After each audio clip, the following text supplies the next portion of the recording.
Good evening, racing fans. Welcome to racing action from Grand River Raceway for this Friday evening. Beautiful blue sky with some white fluffies overhead. It's warm, just a lovely night. We should have ourselves a wonderful evening here at Grand River Raceway. Let's get to the changes on this evening's card of racing.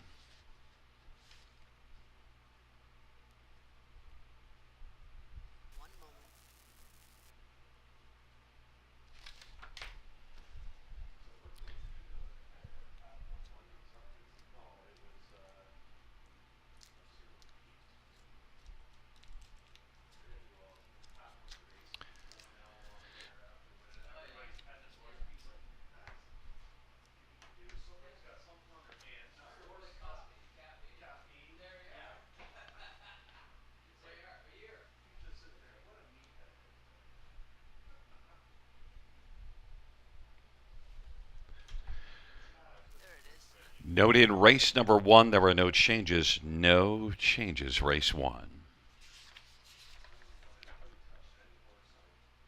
The second race will go as programmed. No changes in the second. In race number three, number two, Always Be Melman. Blind Brattle to Can't See Back. That is blind to Can't See Back. And number six, Dreamy Fella is scratched. Race three scratch, number six, Dreamy Fella. Race number four, there were no changes. No changes, race number four. In race number five, no changes. Race number six has no changes. Race number seven will go as programmed. Race eight, there are no changes. The ninth race goes as programmed. And the 10th race, there were no changes. Once again, note, no changes, races one or two. There's just the one scratch on the program. Dreamy Fella scratched. And, well, we are at 15 minutes to post time. Time to welcome in my co-host and our handicapping expert, Sugar Doyle, live from the Grand River Raceway studios at Western Fair Raceway. And are y'all pumped up to watch the Wiener Dog, Sugar? I'm pumped up to watch the Wiener Dogs, indeed, and the horses, of course. I got down there last summer for the Wiener Dog night races, and what a crowd! And I can see already folks are finding a spot on the tarmac, and that is going to fill up very quickly. Likely the biggest crowd of the year, right, Gary? Yeah, it definitely draws an enormous crowd to get packed in on the tarmac. And look, it's amazing the weather again. In fact, during the history of Grand River Raceway, on all of our big day events, the weather is where we almost always have good weather. It's amazing what we're doing right. But if you think about Industry Day and Wiener Dogs and all the other big events, OSS Golds and stuff, very seldom have we had poor weather at Grand River. Oh, it's what our racing team loves, especially for the signature events, right? Being a track that races in the winter for the most part here at Western Fair in London. Our biggest and best night is the final Friday in May for our Camelot night. Always weather dependent, and we've been very lucky since I've been here. I came in the fall of 2013, and I can't remember having an off weather night for our signature night featuring the Camelot Classic now. So it's great to see, and great to see Grand River has the weatherman or woman on their side down there. Yeah, we got to include both. Maybe it's a joint effort. Listen, we're going to see you. Talk about seeing. We're going to see you again at about 7 minutes to post time. I know you've been looking all over the program. Go ahead. I got a question. Have you got a Wiener Dog picked out? I got one. Ooh, I didn't. You know what? Last year I tried to get a Wiener Dog picked and I didn't get the winner. Who's your Wiener Dog?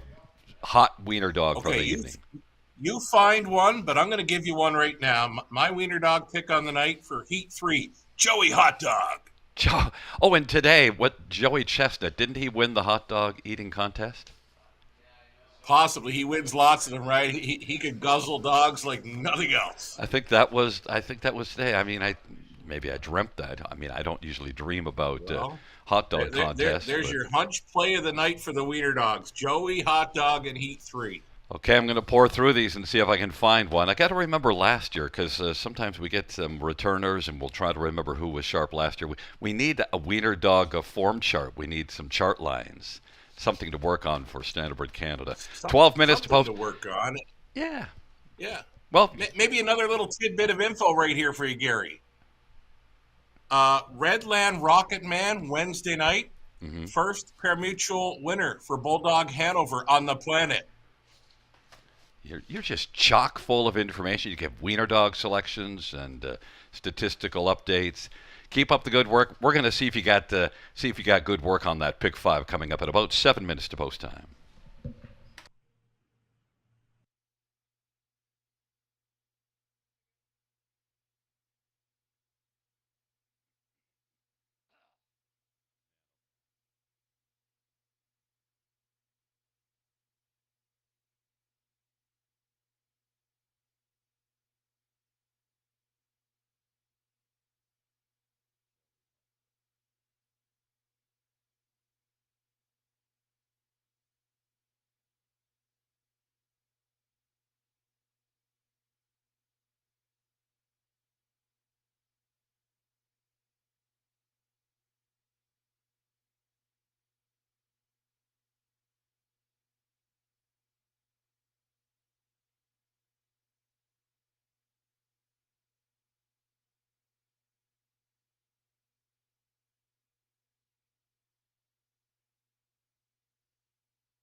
Welcome back to the show, everyone. 6 minutes away from race number 1 of 10. What a mix of trotters and pacers this evening at the river. 7 of 10 races are trotters. We're going to start up with 9 maiden trotters in the opener, and the heavy action early comes on 9.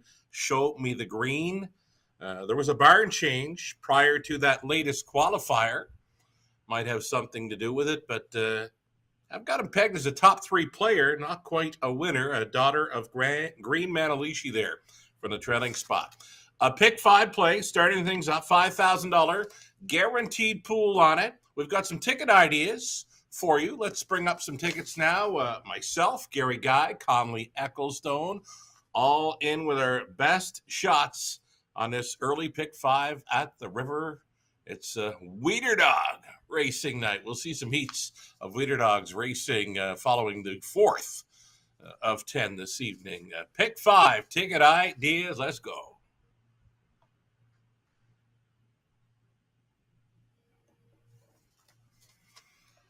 Alrighty, opening leg for me. Again, maiden trotters.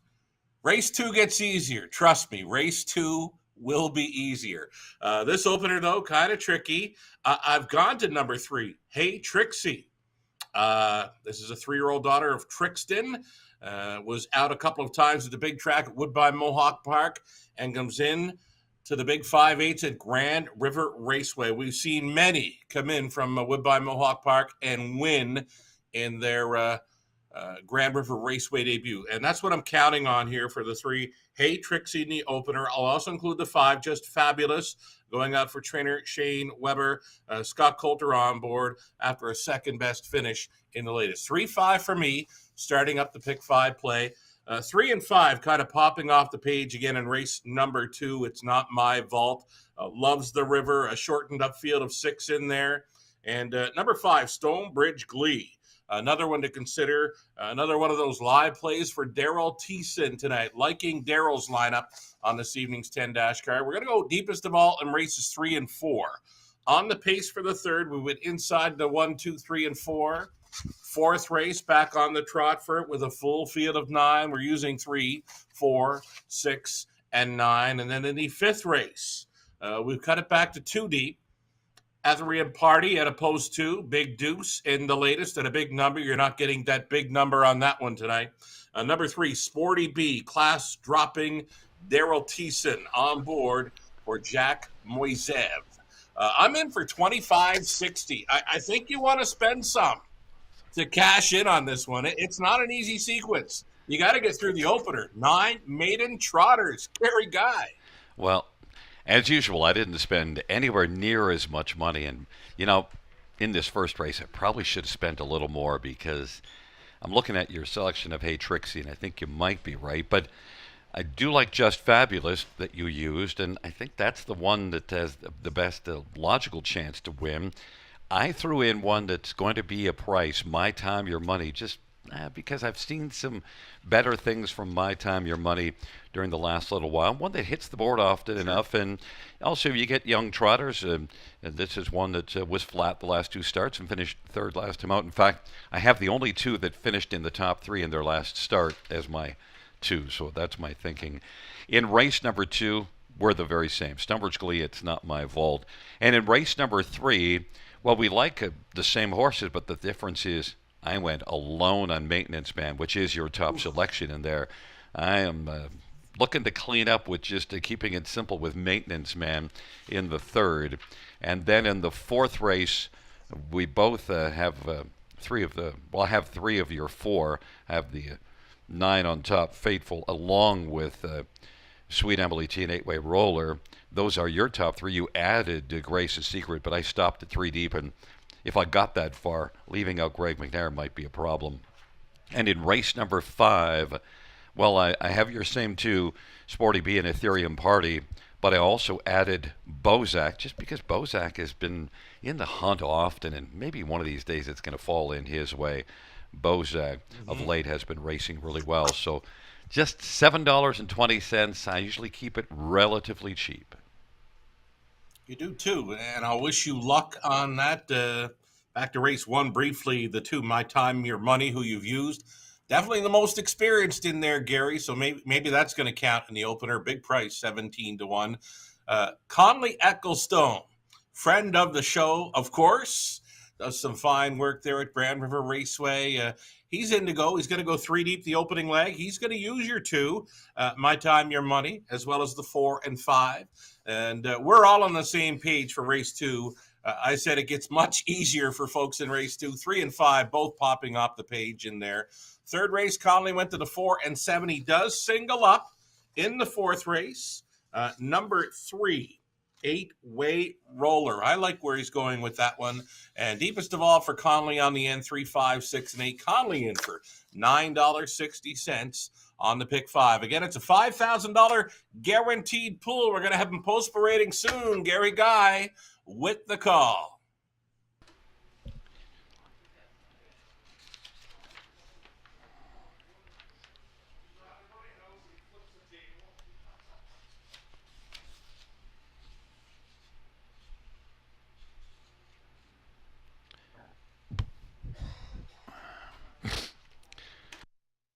There was a look at the paddock camera, provided to us by the Ontario Equine Education and Employment Program.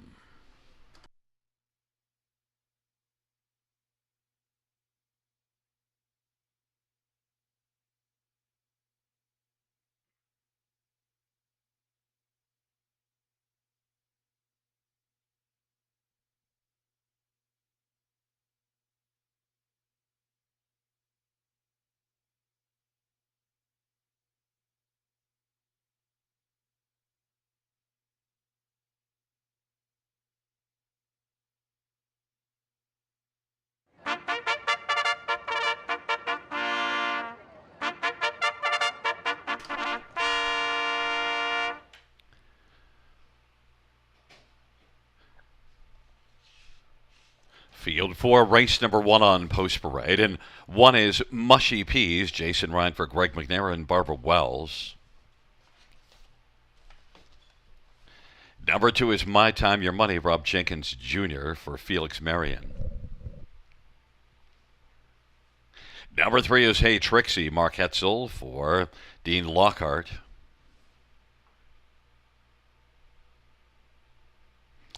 Number 4, Poppin' Bottles, Sean Stacy drives for Mark Stacy and Hudson Stanibreds and Diane Bertrand. Number 5, Just Fabulous, Scott Colder, Shane Weber and Tom and Elizabeth Rankin. Number 6 is T.H. Walker, Bruce Richardson for Joe Coffey and Peter Irwin. Number 7, Belvedere Kathy, Phil Houdon for Dr. Mike Veneri. Number 8 is Charmbo Cash, Tom Smith for Jane Walker and John Ryer.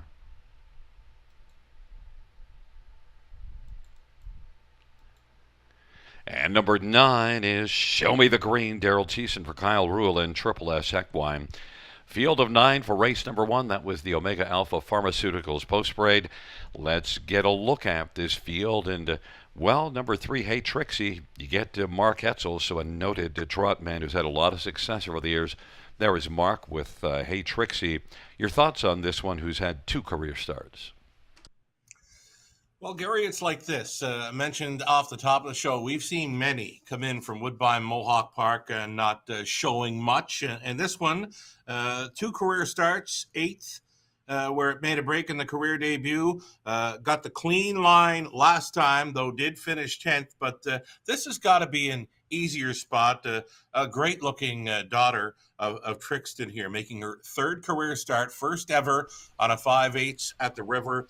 And you said it right there when you mentioned wonderful trot man, Mark Etzel, a veteran trot man. And I do like his chances here, though it is wide open. We're talking about maiden trotters and 9 of them. Yeah, and 5-1 on the board, and money has gone to 9, Show Me the Green, which I tend to shy away from the trailer post, but the one that we both like here, number 5, Just Fabulous, I used on Tom. Well, Just Fabulous is one that's coming in with the best recent form. Exactly. You know, a term used for trotters that don't make breaks, honest. This one is an honest daughter of muscle mass. Just out 3 times, but she's been fourth, third, second. Maybe tonight's the win. Let's do the countdown with her. 4, 3, 2, 1, boom. Maybe it's time. Yeah, the progression is certainly pointing you in that direction as well.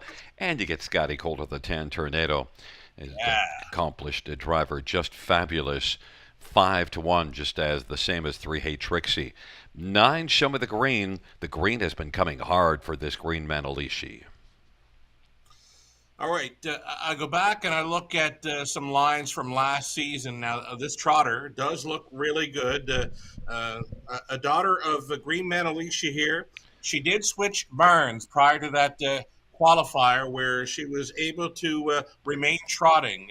No brakes on her, but she does show lots of breaks throughout the program lines, being qualifiers and some racing action last season. The only time she stayed flat in a pari-mutuel race was the career debut, and she absolutely flew home to be third. And ever since then, just a bit erratic when racing. And I don't know if this trailing spot is going to do her any good. I know Daryl Thiessen would love to have her nose on gate, but it's not going to happen here in your we'll call it the Grand River Raceway debut. And a season's debut, and, well, Kyle Rule just might have found the trick to keeping this one trotting, and if she can stay trotting and find a trip, should have a chance. 8-5 in this kind of wide open field. I don't think I'd be wanting 8-5. Number 6, T.H. Walker, well, 2 breaks in 3 starts, but the other one that didn't make a break, well, a 4th in 59-3.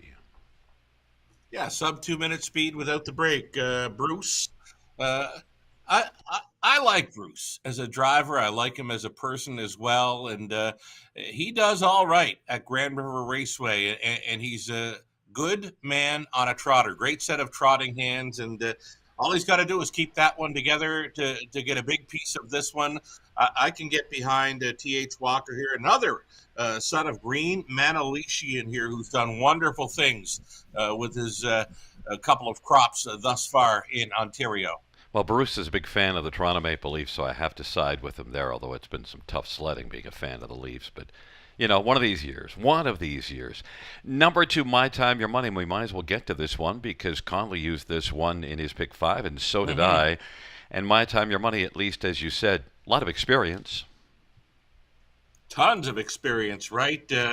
Was out quite a few times last season and into this season. Looks like 0 for 35 coming in. Would love to go home with the win, I'm sure. Another one of those honest type trotters. Does show the 1 break when leaving the rail on the Hatboller Flamborough, but lots of clean lines, lots of experience. Tonight could be the night for My Time, Your Money at 15-1. Yeah, and also has had a bunch of runner-up finishes. My Time, Your Money has 7 runner-up finishes in the career. So, well, we'll see how it unfolds. But My Time, Your Money is one that I used at 15-1. Taking up their positions, Mushy Peas, My Time, Your Money, and Hey Trixie. In the center, Poppin' Bottles and Just Fabulous. And T.H. Walker to the outside, Belvedere Kathy, Chumbro Cash. In the second tier, Show Me the Green.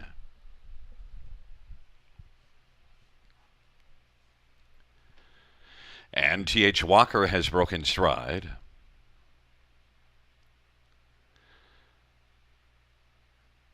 Field for race number 1 is at the start, and they're off, and getting out alertly right now is Just Fabulous and Scotty Coulter. Belvedere Kathy is second away, then Charmbo Cash and Poppin' Bottles, then it is Mushy Peas and Show Me the Green, then back further is Hey Trixie, and My Time Your Money is racing 8th. It's Just Fabulous at 2-1, who has the front, and Mushy Peas, well, has gone off stride as they race their way off the turn, and right now it is Just Fabulous with the front. Belvedere Kathy racing second, Charmbo Cash is third, then Poppin' Bottles and Show Me the Green, and back to Hey Trixie. They head up towards the half of a 28-3 opening quarter, and Just Fabulous and has got the lead for Scotty Coulter, and Just Just Fabulous is leading by a couple of lengths right now. Looks to pick up a second panel breather off a 28-3 opening quarter.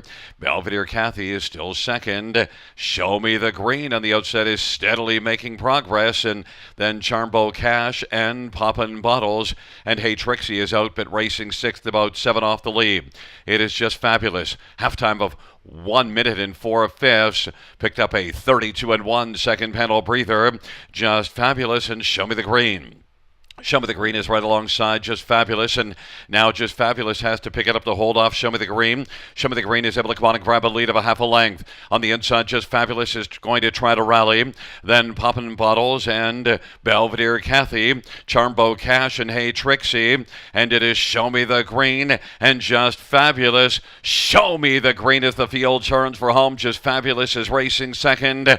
On down the stretch road they come. Show Me the Green as they come on to the finish. Show Me the Green is in front by 2 or 3. Then Just Fabulous and Poppin' Bottles and Belvedere Cathy. 158-4, a 28-4 final quarter, and it was Show Me the Green. The green came early for Show Me the Green in the first race betting cycle and then lived up to it.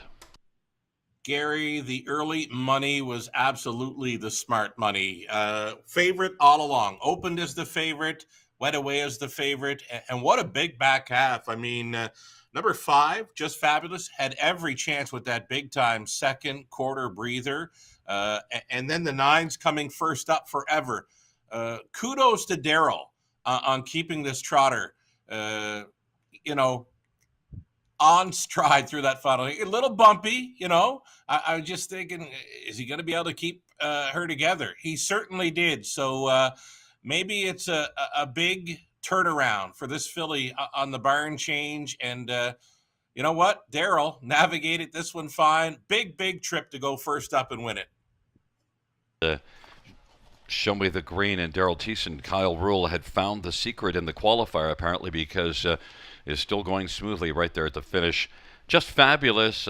Had a shot, but just wasn't good enough for Show Me the Green. And a nice solid effort. And then we get Poppin' Bottles and Belvedere Cathy. But we get these maiden trotters, and the money was right on the favorite.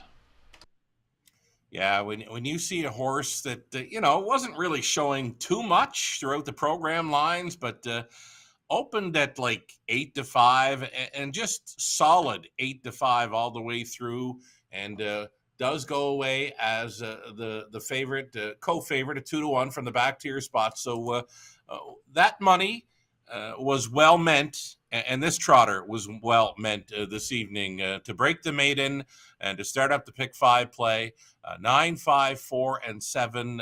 Wonderful job by the new trainer. Wonderful job by the driver, Daryl Thiessen, just keeping this one together. Again, a little bumpy on that final turn, but as you mentioned, was straight and strong all the way through the stretch drive, Gary. Absolutely. Show Me the Green gets the job done from the trailer post. The Inquirer sign is up retaining the start at number 6, T.H. Walker, that break at the start. Back in front of us is number 9, Show Me the Green. Show Me the Green is a 3-year-old green Manalishi brown filly owned by Triple S Equine, and Kyle Rule is the trainer.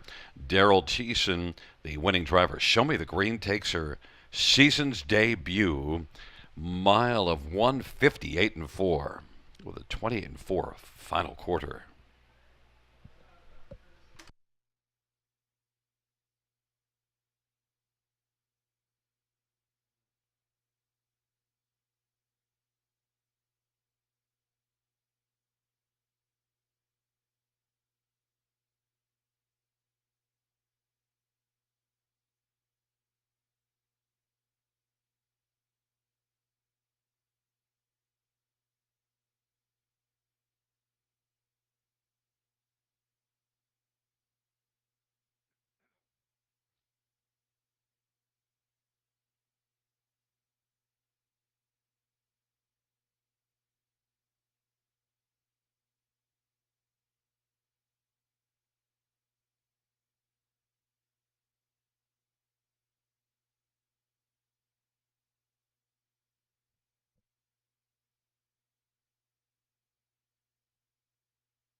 Fans note the judges ruling that number 6 T.H. Walker was inside of the Fair Start pole at the start of the race. The inquiry sign will go down. We have a 9-5-4-7 top four.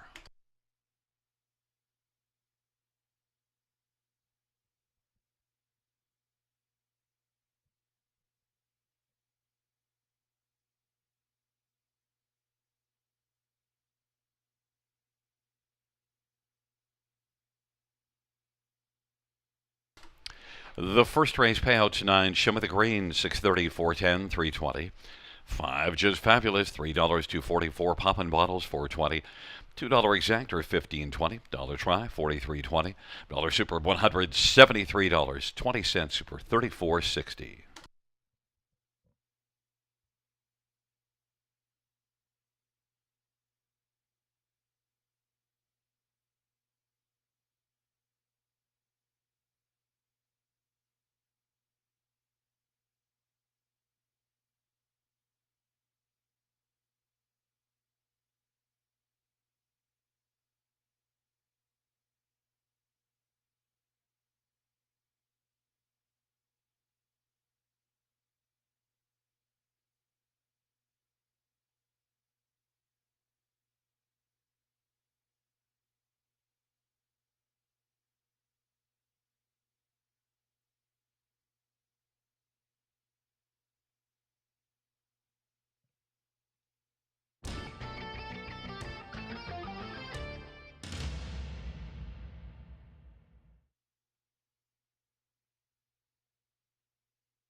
First race order of finish from the top is a 9-8-5-3-2-7-4-6-1. That's 9-8-5-3-2-7-4-6-1 on the bottom.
We are back, folks. Have you got your wiener dog picked out this evening?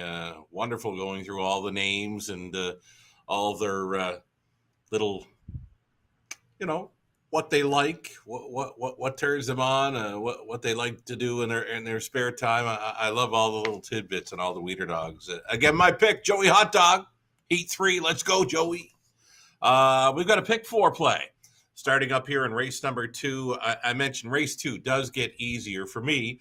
3 and 5 are kind of popping off the page. I believe Gary Guy, Connolly Ecclestone would agree. I think we're all using 3 and 5 to get through race number 2. Another group of trotters here, 7 of 10 races tonight are trotters to go along with the wiener dog races. Big crowd on the tarmac.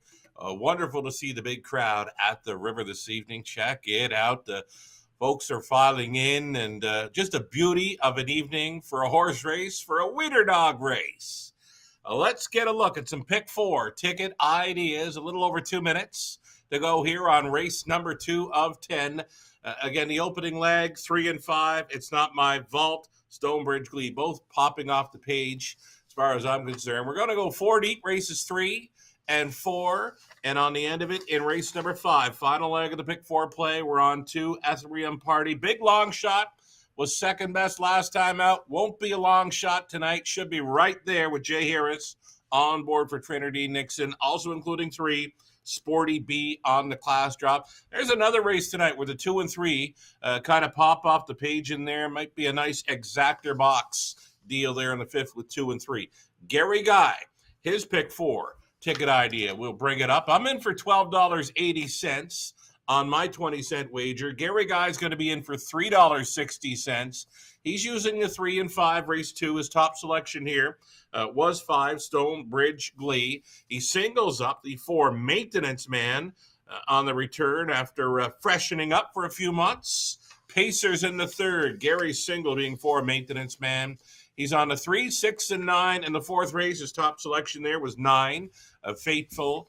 And Gary opts to go 3 deep in the final leg with 2, 3, and 6. His top selection, Ethereum Party, Connolly Ecclestone. Here he is with a pick 4 ticket idea, $3.20 on a 20-cent wager if you want to play along with Connolly. He's on the 3 and 5. We're all on 3 and 5 here in race number 2. 4 and 7 for Connolly with the Pacers in the 3rd. Maintenance Man along with Raising Sand. Connolly wants a single to show up in the 4th with 8-way roller. Burt Bruneau on board. Connolly opting to go deepest of all on the final leg. Race number 5, pacing event, 3, 5, 6, and 8. Again, just $3.20 to play along with Connolly on his pick 4 play. If you just want to pick a number in each race, you can buy the ticket for 20 cents. That's right, just 20 cents to play a pick 4 here at the river. Live shot from the paddock. Next voice you'll hear, Gary Guy with the Post Parade, race number 2.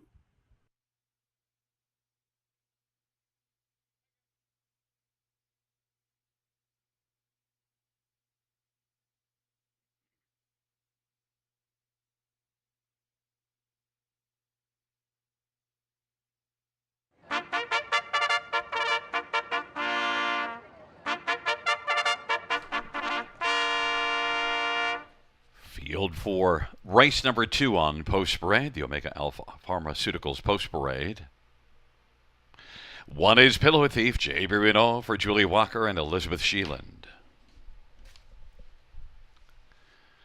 Number 2 is Hey Dad, Jim Whalen for Terry DeVos and Peter Porter, and James shares in ownership. Number 3, It's Not My Vault, is absent right now. There is It's Not My Vault, Sammy Filia for Kim Baxter and Coyote Wind Farms. Number 4 is Rich Girl, Jay Harris for John Pentland and Alan Bowden. 5 is Stonebridge Glee, Daryl Thiessen for Jacob Roberts and Russ Ellis.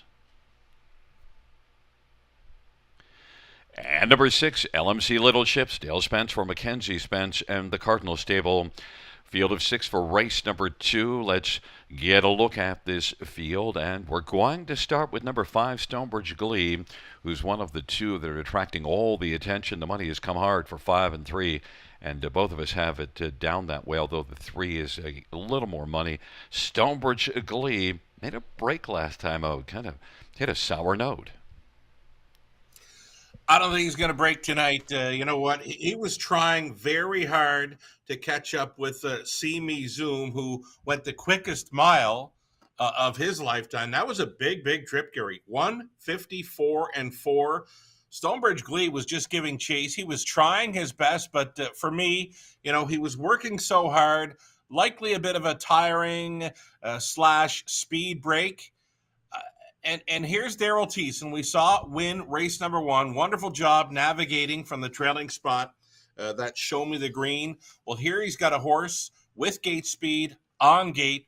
No shot Daryl is taking back in here. He's likely going to be on the lead, and I think they'll have to catch him. Love his chances. Love that price 2-1, but expect him to go lower come post time. One thing with Stonebridge Glee is, 48 starts, just 3 wins. It's Not My Vault has had 14 starts and already won 5 times. No, those 5 wins were all last year because she was really good last year as a 2-year-old in limited action. And is one that was really good here just 2 races ago. And then OSS Grassroots, not a bad mile there. You know what? Her latest 2, you know what? She's been good all season, really. She did some Ontario Sire Stakes action over at the big track of Woodbine Mohawk Park, picked up checks in both of those events. The last time she was at the river, she just missed. She flew home, trotting in to be second, 29 flat on the end. She fell in love with Grand River Raceway last season. Many of those victories were there. As a 2-year-old, she trotted a mile and won it 1:59 and 1. The thing with her is I love her for a top 2 finish, but she's a 3-year-old filly where Stonebridge Glee is a 4-year-old gelded son of muscle mass. I think that's going to be the difference factor when they turn for home. I think Stonebridge Glee is just going to have a leg up on the filly. A little more experience with Stonebridge Glee, and of course a 4-year-old against a 3-year-old often leans towards the 4-year-old. They've just had a little more time to get a little more muscled up. Number 4, Rich Girl, is one that, 4 out of 8 in the top 2 this year, and last year was one that hit the ticket often as well. Indeed, Rich Girl, very honest trotter, right? I'm not seeing any X's throughout the program lines. There's gate speed to work with. I think Jay Harris will likely have this one sitting second or third in the early going. A must play for the triactor in here, Gary. Yeah, and Rich Girl is right now 6-1. I think off of back-to-back runner-up finishes in the Prospect Series. Next to the first 2 might be one that you could take a shot. Now 7-1 on Rich Girl, sent up by John Pentland. And look, number 6, LMC Little Chips. One thing that he has going for him that the others don't is he's coming in off a win. Coming in off a win. So the confidence is riding high for this one, that heart-building win in the latest. And the start before that closed up very sharp to be fourth. Passed a horse, gained a lot of ground on the front enders in there, and trotted a mile in 56 and 4. And that's good enough to go with these. Might not be good enough to beat these, but for sure one to consider in the Superfecta. You know who I threw in on my Superfecta ticket is number 2, Hey Dad, because Jim Whalen driving and training this one. It's just the first start of the year, but this is one that did win a couple times out of 8 starts last year. And Hey Dad already shows some decent speed, racing at Mohawk last September, 56 and 3 as a 2-year-old. This is a 3-year-old muscle mass gelding that just might be okay. He's had 2 qualifiers to get ready. Ooh, and he's kind of amped up, Gary. I like where you're going with him, but I think this trotter is a little hot right now, and it could be the big crowd you've got on the fence. I saw him come out on parade, and he was acting up a bit. James Whalen, Jimmy Whalen, he might have his hands full here because, again, he's riding a little hot. That's a big crowd on the tarmac, and a lot of these young horses we'll see tonight, that crowd might be taking their attention. One thing that really popped out, he has a back half of 55-4 in that September 20th start racing at Mohawk. That's a pretty nice back half. So I think there's some wheels there. We'll see if he's able to stay calm. It is Pillow Thief and Hey Dad. It's Not My Vault and Rich Girl to the outside Stonebridge Glee and LMC Little Chips. It's a field of 6 for race number 2. They are working their way towards the start, the second of 10 dashes on Wiener Dog Night here at Grand River Raceway. Hope you're having a wonderful time. Anfield is at the start and they're off, and Stonebridge Glee hit a sour note right at the start.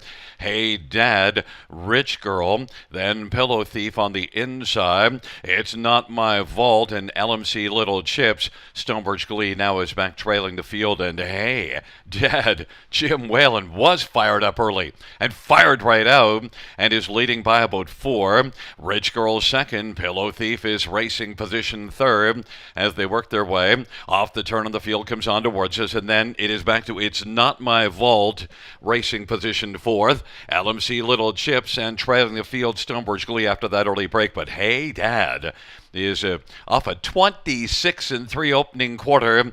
It is Hey Dad, and Jim Whalen now looking to rein this one in a little bit and get a breather heading up to the half. Hey Dad is on top. Racing position second is Rich Girl. Pillow Thief is on the outside and is racing now first up third and is coming on. Then LMC Little Chips, and then it is on the outside. It's Not My Vault, who's advancing in the back of Pillow Thief, and then Stonebridge Glee. It is Hey Dad as they race their way off a half of 56-4, and Pillow Thief now on the outside has come on to grab the lead from Hey Dad. Pillow Thief, and It's Not My Vault is looming from second, and Stonebridge Glee has made a nice recovery, and Hey Dad now is backing away. Then LMC Little Chips and Rich Girl, and that is It's Not My Vault and Pillow Thief. 3/4, 127. It's Not My Vault, Pillow Thief, and Stonebridge Glee is trying to make that huge recovery after an early break. It's Not My Vault, Stonebridge Glee to the outside. It's Not My Vault on down the stretch drive they come. It's Not My Vault and Stonebridge Glee and Pillow Thief on the inside, but it is going to be at the finish Stonebridge Glee, who wins after making an early break. It's Not My Vault, LMC Little Chips and Pillow Thief. Of course, the inquiry sign will go up to take a look at that break in stride, but boy, what a recovery, Sugar. Huge, right? I mean, they got what they wanted. They wanted the victory, but headed to do it the hard way. I mentioned there was no shot that he was going to take back. He tried leaving, but they were going lots. 26-3 certainly caught me off guard. But we mentioned Hey Dad was amped up. He was hot, and just kind of a runaway on Jimmy Whalen there, and cut up the hot early fractions, and those hot early fractions caught up with 2, and he would finish well back. But it kind of set it up for Stonebridge Glee to maybe relax, gathered up quickly after the gate break, and just settled in, waited for all that dust to settle. And I think it's that experience, that 4-year-old gelding experience, that got the best of the 3-year-old filly. It's Not My Vault. I mean, if the 5 doesn't break at the start, he's likely winning by 10 and trotting in 54 and change. Yeah, that was an amazing, amazing recovery. And look, Hey Dad is definitely one we can come back to because you got to see the ability. It's just, as you mentioned, pretty amped up. Exactly. We saw it on the parade. We saw him as the gate was getting set to call them in, just running a little too hot for me. Maybe next time, not so much of a big crowd on the tarmac, and he'd be a little calmer. Wherever he shows up, he's definitely one to be looking for next time. Yeah, he has shown us that he has some serious ability. It's a 5-3-6-1. And coming back in front of us, nothing Quivary Sun still pertains to that break of 5, Stonebridge Glee. Stonebridge Glee is a 4-year-old muscle mass bay gelding owned by Russ Ellis and trained by Jacob Roberts. Unofficially, second win on the year, 4th lifetime. 156-3, new career mark.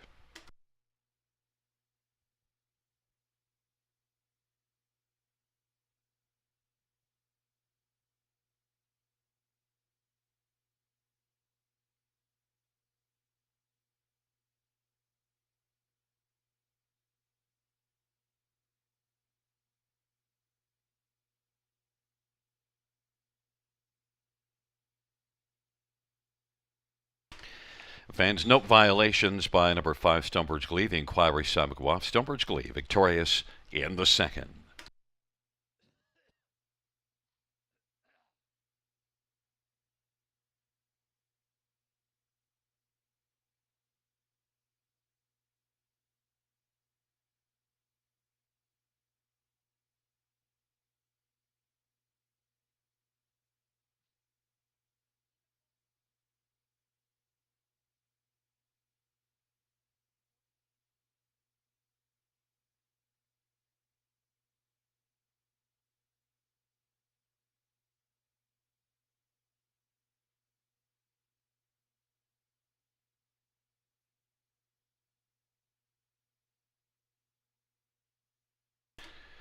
The second race payouts 5 Stonebridge Glee 340, 240, 220. 3 It's Not My Fault 260, 210. And 6 LMC Little Chips 510. $2 exactor 640. Dollar Try 1770. Dollar Super 4365. The $2 double of 9 and 5 1450.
The second race order finish from the top 462-5-1-3. That's 462-5-1-3. Third race 7 minutes away, but first up, we're going to send things down trackside and a welcome to Tiana Brown. Hello, everyone, and welcome. Thank you for joining us this evening at the 2025 Wiener Dog Races at the Grand River Raceway. They're brought to you by our friends at Dreamland Pet. It's actually our 10th anniversary of doing the Wiener Dog Races. Can we get a round of applause for 10 years of Wiener Dogs? I know, it's a great day. Now, we would like to thank you all for coming out and joining us here at the River. My name, as Gary mentioned, is Tiana Brown. I am a big fan of Wiener Dogs, and I will be your MC this evening. We're going to kick off the night with an interview with my special friend here. They're our presenting sponsor, Dreamland Pet. This is Oscar Meyer. You're repping Dreamland Pet tonight. Thank you for joining me trackside. Thank you, and we're excited to be here. So this is your second year sponsoring the Wiener Dog races, right? Correct. Yes. And Right. you had so much fun. You came back a second year, which is a good sign. Now, for those of our friends here in the crowd who don't know, where is your where are you located? We are here in Laura, just actually right next door to Grand River Raceway. So we could go for a little jog over there and check you out later. That's amazing. What are you most looking forward to tonight? Looking at all the excited people that are going to be racing, and dogs, of course, racing, but all their owners, and just having a good time. Have you had a chance to meet a lot of the people who are visiting and the dog owners tonight? We had all the dogs come to our booth, so we're excited to see them all working away. That's amazing. Now, what do you have going on at your booth? Because I know you've got one down here over by the cotton candy and one up in Captain's Quarters. So what's going on there tonight? Actually, the one up in Captain's Quarters, we're just talking to people and we're handing out samples. We look forward to seeing the people that are up there. In the booth down here, we've got some treats and activity things to be sold. Come see us. It's great over there. You got some really neat stuff at this booth up there. I got a water bottle thing for my dog. I'm very excited to use that. Okay, so we've got something going on tonight called the People's Choice Award. What is the People's Choice Award? People's Choice Award is for all the best voted dogs. Only one winner, of course. So you can do that on the app, and we have a trophy for the winner tonight. A trophy, and it goes to the dog, not the people, right? Yes. So People's Choice, chosen by the people. I don't know if you named that, but that's great marketing. Do you have any other fun things that are happening at Dreamland Pets that you want to tell our friends about? Actually, we're just in the process of opening our second store downtown Laura called Whoops and Wags. That's our biggest thing right now. That's really exciting. Thank you. So I was getting a note here from Louise saying that if you do want to vote for the People's Choice, it's in the program. So make sure you check that out there and don't miss out on that. So again, yes, if you haven't checked out the Dreamland booth, up in the Captain's Quarters up there or over by the registration tent for the Wiener Dogs, which is very exciting. They're over between the tarmac and the patio there. We are going to be back later after race number 4 where we can watch the heats of the races. There's going to be 3 rounds, 10 dogs each, and then after racehorse number 6, we will have the final showcase race. So make sure you're staying tuned for that. So excited to see that. I've been watching all the dogs run around. I'm so excited. Gary, back to you. And it is 3 minutes to post time to our third dash.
Field on post parade for the third one. Jitterbug Flip, Sammy Philliper, Cassidy Schneider, and Colonel Schneider Jr. Number 2 is Always Be Melman. Jay Harris for Wayne Smith. 3 is Century Hannibal, Nick Boyd for Paul Ritchie. Number 4, Maintenance Man, Jason Ryan for Gary Murner and Stephen McDonald. 5 is Macalco, Dale Spence for Darren Rayner and Mary Harris.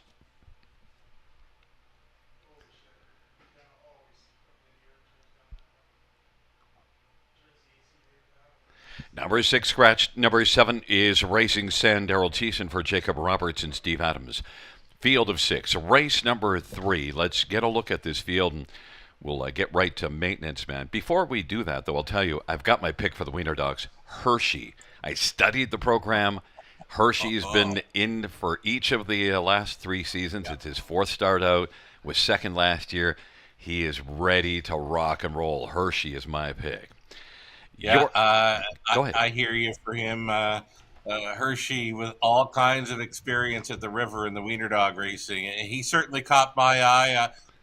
I think I just went the angle of the name. I love the name Joey Hot Dog, but I can't fault you for going with Hershey because that one certainly caught my eye as well. You got to be able to read the program, buddy. What about Maintenance Man? If you read the program, that qualifier, 4th beaten 27, but who cares? The mile is 57-3. That's what jumps out. And then, of course, the form at Mohawk. Other thing to read in the program has been off since January the 9th. He's been off, missed some time, freshened up. He's facing a whole lot easier, and he looks great, too, on the comeback trail. He's at even money right now. I had to go back to check to see if he's ever been on the 5/8 track at Grand River Raceway. He was there once, Gary, last summer. He got involved with a very tough crew, much tougher than this. The winning time of that mile was 1:51.2. Of course, he was well back. He wasn't distanced in there, but you'll not find any of these horses that he's facing showing races in any recent memory where the winner was getting there in 51 and change. Yeah, and this is one that has a mark of 51-1 and had a big year last year also, earned $66,000, sent out of a power barn to that of Gary Murner. There's just a ton of positives for Maintenance Man, but now if you're going to try to clean up here, you got to go against the favorite, maybe number 2, Always Be Melman. This one was catching my eye with the back quarter speed, 29-1 in the latest, 29-3 before that. And owner trainer Wayne Smith opting for the bridle change, switching to the can't see back bridle. Jay Harris gets the call. So look for maybe a little aggressive in the early going. I'm thinking this horse, if he can find a spot up close, maybe it's the bridle change that's going to put him up into the mix early. I think that's his best shot at hitting the top 2 in here. Jay Harris, send him. Number 3, Century Hannibal, is one that did score a win last year at London. Lightly raced last year, but a win in 55-3. Right on. A Stallion Son of Control, the moment. Another one that looks all right. Got a great neck on him here. Century Hannibal had been racing on Lasix on those 7 starts last season. No Lasix for this one tonight, but does look great. It's that big time off factor. You know, it has been a year between starts, but the betting public doesn't seem to mind, Gary. They've got him as a second choice at 3-1. Well, they're seeing that 51-3 mile last year at Mohawk, May the 27th. That kind of pops off the screen. Had a big 54-4 middle half in that one, and then still kept going and coming home in 28. So Century Hannibal. And a thought on one Jitterbug Flip. Oh, Jitterbug Flip did finish second best over Clinton when on the lead, and that's his best shot of picking up a piece in here. Got a rail advantage. Sammy Filion on board. Likely will be trying to send him to be up close. That's his best shot at hitting the superfecta in here, Gary. It's a field of 6 for race number 3. Jitterbug Flip and Always Be Melman on the inside. In the center, it's Century Hannibal and Maintenance Man. To the outside, Macalco and Racing Sand. Field of 6, the third dash. And the field for the third is at the start of the rough, and Racing Sand is out well with Jitterbug Flip on the inside. Then Racing position third, Maintenance Man, Century Hannibal, Always Be Melman and McAlco. Racing Sand at 4-1's got the lead. Jitterbug Flip right now dancing second, but didn't want to be in the pocket. Jitterbug Flip now is going to come on and swing right up and take the lead. Jitterbug Flip has got the front, and racing second is Racing Sand as they race off the turn. And then racing third is Maintenance Man as they head up towards the half. And then fourth is Century Hannibal and Always Be Melbourne and McAlco. Off at 27-1 opening quarter, the field heads up towards the half, and Jitterbug Flip leading 8-1 on the board in front of Racing Sand by just a length and 3/4. Maintenance Man now is third and is the 4-5 favorite, is within striking distance now. Then a gap of 5. Century Hannibal, Always Be Melman and McAlco. 56 a lively half, and there goes Racing Sand now, and Racing Sand is raising his game and has come on against Jitterbug Flip. Racing Sand is able to swing right up and take the lead now from Jitterbug Flip, and Maintenance Man is on the outside third. Maintenance Man on the outside is still about 3 off the lead of Racing Sand, who has really raised his game. 3/4, 124-3, 28-3 third panel, and Racing Sand as the field is about to turn for home. Racing Sand on down the stretch drive they come is right now leading comfortably by about 4 or 5 as Maintenance Man is just trying to grab second and take it from Jitterbug Flip. Racing Sand is home and cooled out. Racing Sand and Daryl Thiessen wins. Jitterbug Flip second, Maintenance Man third. Then fourth is between Century Hannibal and Always Be Melman. 154-3. Racing Sand raised his game monumentally here this evening. You said that going around the turn, and indeed brought his A game big time. And how about Daryl Thiessen going 3 for 3 thus far tonight at the River, and a great looking lineup still to come. Here he is, shaving almost 3 seconds off the lifetime best record for Racing Sand, 154-3. Never better. Jacob Roberts, right back to the winner's circle. He was training Stonebridge Glee for Victory Race 2, so the combination of Thiessen and Roberts right back here in the third.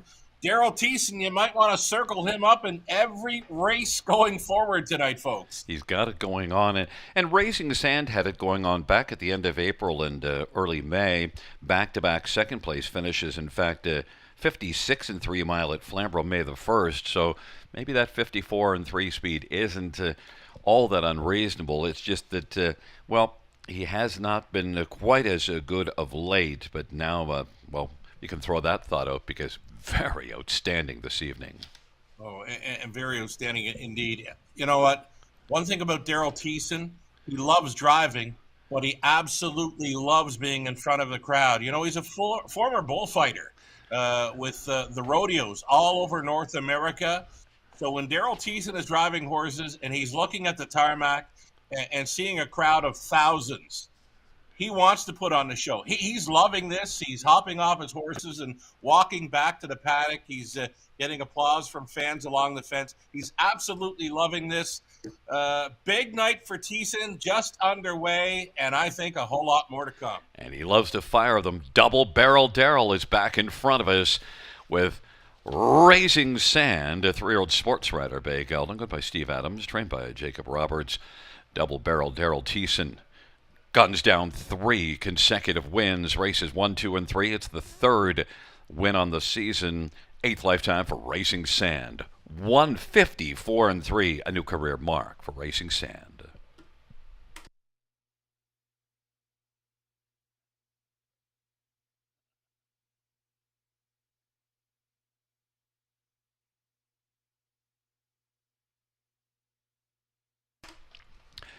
The third race, payout 7 Raising Sand, 1065 8340. 1 Jitterbug Flip, 683.94. Maintenance Man, 250. $2 exactor, $100.20. Dollar try, 50.15. Dollar super, 245.75. 20-cent supers, 49.15.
The third race, or we finish from the top, is a 25436 scratch 1. That is 25436 scratch 1 on the bottom.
And fans, we need all the wiener dogs to come down and line up and get ready. So we need all of the wiener dogs to head on down and get ready, get lined up. Winner dog after this race.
And fans, note in the third heat of the wiener dog races, number 9 Jack is scratched. Note in the third wiener dog race, number 9 Jack is a late scratch.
Field 4, race number 4.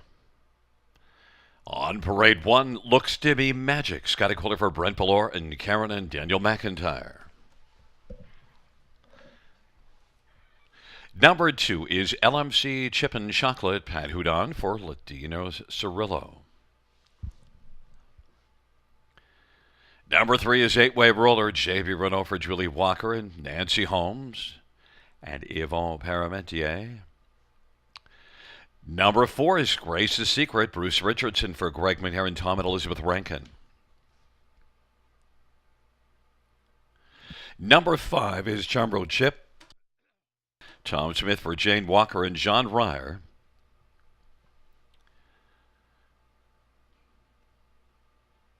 Number 6, Sweet Emily T. Mark Etzel drives and trains for Lindsay Turner and Don Burnett. Number 7, Jazz She's Real Special, Daryl Thiessen for Roger Gebhardt and Jesse Gebhardt. 8 is Whoop Mass, Roger Mayotte drives and trains for Justin Time Stable and Ben Moudry and REW Equine. And number 9, Faithful, Jason Ryan for Jacques Dupont. Field of 9 maiden trotters. Let's get a look at this field. And, well, maiden trotters can sometimes be a little iffy. You get 9 maiden trotters here, but you know what? 8-Way Roller is one that has been taking a steady amount of money, 3-1. Your top choice, Sugar. My top selection, indeed. You know, I almost like this one tonight, Gary, as much as I love Chip Happened in the finale. We're going to see Chip Happened try to double up with Daryl Thiessen in race number 10. But I really like the chances for 8-Way Roller to break his maiden tonight. Does show 56 over Woodbine Mohawk Park. I'm going to call it right here, right now. Easy winner. Likely breaks the maiden 57-58 speed right here. 8-Way Roller. You probably shouldn't use the word breaks when you're talking about trotters. You want to shh, don't say that. 8-Way Roller is 2-1 on the board. 9 Fateful. Well, obviously, maybe you heard you say breaks last time out because it wasn't Fateful for the 9 Fateful last start, but the start before it, pretty fine. Start before was fine. I went back and looked at this replay from his latest. Wanted to see what happened. He was just way too hot, and here he is looking kind of hot again this week. I mean, Jason really grabbing on, and it's not going to help this horse that that big crowd is on the tarmac, and you know, leaving from the trailing spot, one of the toughest spots to win from on any smaller half mile or 5/8 track. If he was loose lining him, I'd like him a little more from there, but you know what? Kind of running hot like the Whalen horse a couple of races ago. Yeah, Hey Dad back in the second you mentioned was running hot, and man, he was hot for half a mile and then backed up because he was just too fired up. And this horse just kind of throwing his head, right, Gary? Throwing his head and gripping right onto Jason Ryan. I think Jason would rather have him on gate. It's just a tough spot, and you know, now he needs a clean line. Yeah, absolutely. And look, Sweet Emily T is one that's now coming in with 3 consecutive clean lines. Had a break May 3rd at Flamborough and then took some time off, but has things going on now, has it all sorted out. I'd likely bump this one up now into the exactor factor spot. I mean, she can live on the outside. She's been a strong second twice in her last 3 over the river, 30 in between that. Again, she can live on the outside. She's been real honest in her last 3 goes, and she's got that veteran trotting horseman Mark Etzel on board. I'm going to bump her up into the exactor factor spot just because I think it's going to be a tough task for that 9 to mind the manners this evening. And 6 Sweet Emily T looks very relaxed and settled down. And yes. 4 Grace's Secret. Well, no secret that Greg McNair can win over this track. Yeah, that barn has been very hot at the river this meet, and Bruce Richardson, good set of trotting hands. Just for me, best of the rest, 5-1 player. Maybe box up 3, 4, 6, 9 on the super, or put the 3 on top of them. I still love this 3. 8-Way Roller, the break to maiden, 57-ish. The one that I threw in on the bottom of my super was number 2, LMC Chippin' Chocolate and Pat Houdon. Yeah, last race was better, and maybe could go Right. forward from that. Just a third start. It's a field of 9, Sugar, for the 4th dash. Looks to be magic, and LMC Chip and Chocolate, and your top choice. 8-way roller. In the center, Grace's Secret and Charmbo Chip. To the outside, Sweet Emily T. JS She's Real Special and Whoop Moss. And the second tier, Fateful. Field of 9, the 4th race. The last dash before the Wiener Dog events. And it's a field of 9 for race number 4.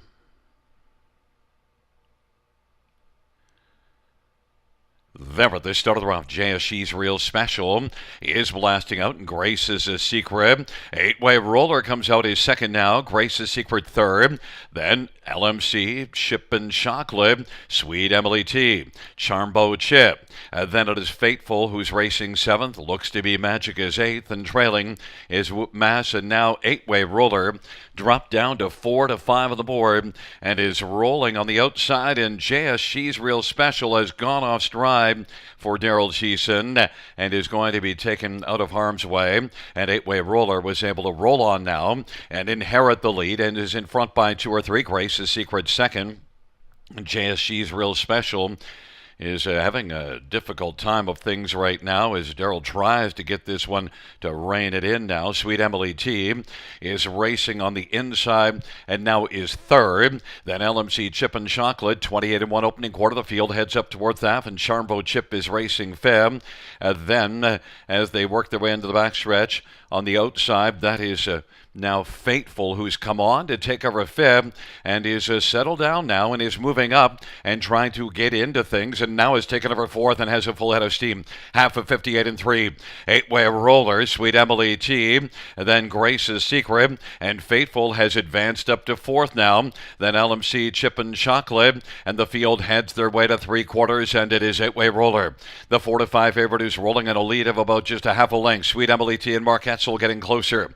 Then third is Grace's Secret, and Fateful is fourth but closing ground. Fateful is coming but has work to do. 8-way roller, Sweet Emily T. Fateful on the outside, 3/4, 128-2. 8-way roller and JB Renault with Sweet Emily T. 8-way roller wins under wraps, and then Fateful picks up second. Sweet Emily T and Grace's Secret 158 flat. 8-way roller, JB Renault. The body language at the top of the stretch was, yeah, I think I got this sewn up. Yeah, nose on gate, right? And got lucky when the Thiessen horse rolled off stride and just opened up the door for this one to pretty much go coast to coast on top to break the maiden. Figured 57, 58 speed, and right there within himself.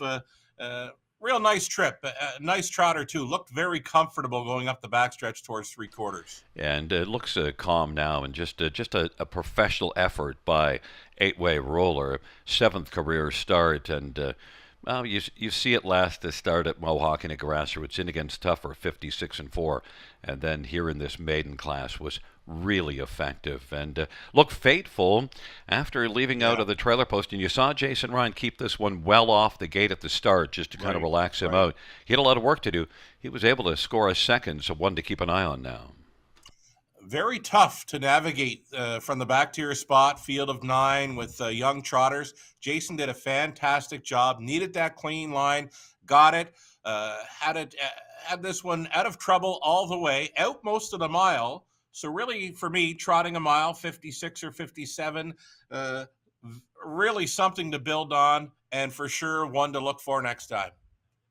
Now listen, you doubted yourself. Your original selections were 3-9-6-4 when you saw Fateful be a little heated up. You said, well, I could move the 6 up, but you know what? Sometimes you remember when you make something, you got to stay with it because you had it. They always say, when you buy a ticket and you go back and refund it to get something else, they always say you should never change your mind. Well, I said number 6, Sweet Emily T, she could live on the outside. She was living on the outside, but Faithful was just a little bit better to get by early. Yeah, did a nice job. And then Grace's Secret was your fourth choice, and you said that's one that you could round out the ticket. Bruce Richardson, Greg McNair. But you were very strong on eight-way roller. We'll see if Chip happened. You're one in the 10th. That Yeah. You're also equally strong. If you can get them both down, you've got half of that down. Eight-way roller, 4-5 on the board. As fans did follow your lead towards eight-way roller, and we got those wiener dogs coming up next. If you want to call any of them, be my guest. It's a challenge. You can do a fantastic job with them. Going to be a lot of fun. Big crowd on track for the dogs tonight. Great to see. Back in front of us is number 3, eight-way roller, 3-year-old Muscle Mass. Bay gelding owned by Julie Walker and Nancy Holmes and Yvonne Paramentier. Julie Walker, the trainer. J.B. Renault, the winning driver. Eight-way roller. It's a first career win for eight-way roller. Mile of 1:58 flat.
The fourth race payouts. Number 3, eight-way roller, 360, 260, 220. 9, Fateful. 4, 10, and 330, and 6, Sweet Emily T, 320.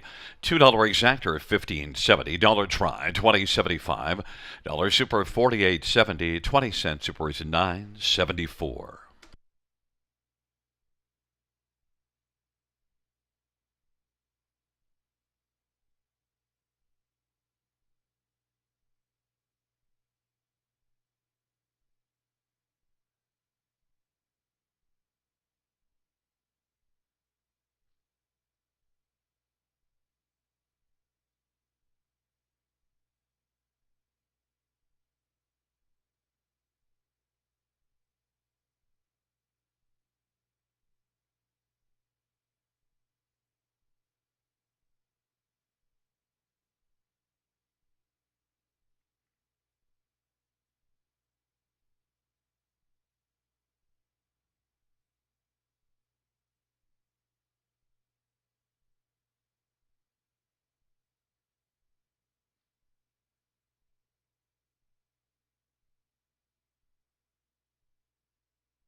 The fourth race, order of finish from the top, is a 9 place 8, 51473, 8 place 962 scratch. Once again from the top down after the placing, 851 962.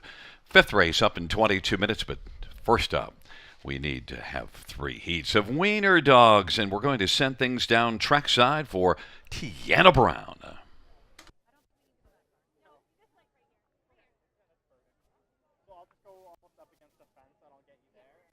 And then I'll move over this way because I need to be in line with the 3, 2, 1, go, right? Okay.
All right, friends and fans, the Wiener Dogs are getting ready to come on out and greet all of the fans. Are the fans ready for the Wiener Dogs?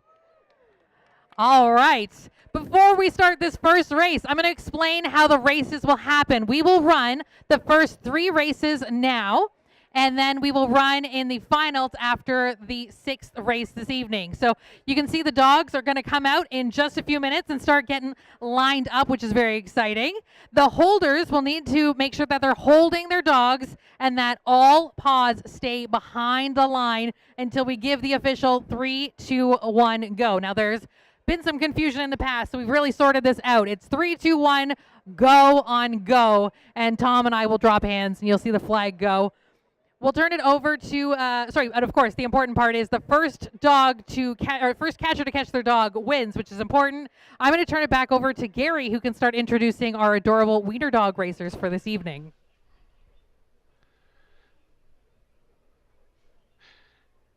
I kept gesturing because they were supposed to be lined up, and I was like, they're not moving. Yeah, no, that wasn't very quick. Okay,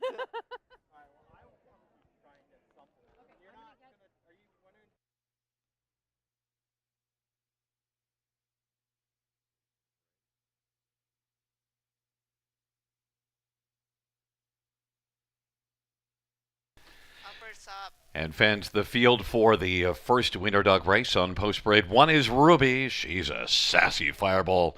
She loves attention and wagging her tail. Number 2 is Ivy. Don't let Ivy's sweet face fool you. Once that whistle blows, she's a caffeinated sausage on a mission. Number 3 is Tango. Tango's a long mini. It's easy to get lost in his eyes. He's a protective companion and loves all wieners. Number 4 is Frankie. Frankie's a diehard fan of dandelions, and Frankie is number 4.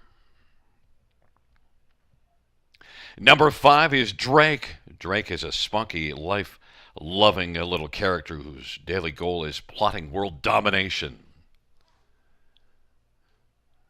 Number 6, Buddy. Buddy may be small, but he's 100% muscle, mischief, and motivation. Number 7 is Goose. Goose is a sassy, affectionate pup. Her favorite pastimes include barking at robins and burying herself under piles of blankets. Number 8 is Penny, and Penny has been training for this race by chasing remote control cars. 9 is Romeo, 1-year-old mini with a heart as big as his bark. And number 10 is Willow. Willow is a little body, big personality, sleeps on the back couch and thinks she's a large dog. It's a field of 10, the first heat of our Wiener Dog race, our Dreamland Pet Wiener Dog Race Heat 1.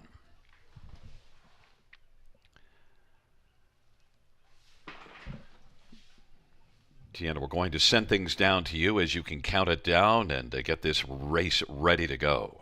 Go on go, arm down is go, okay? Over here. Eyes here.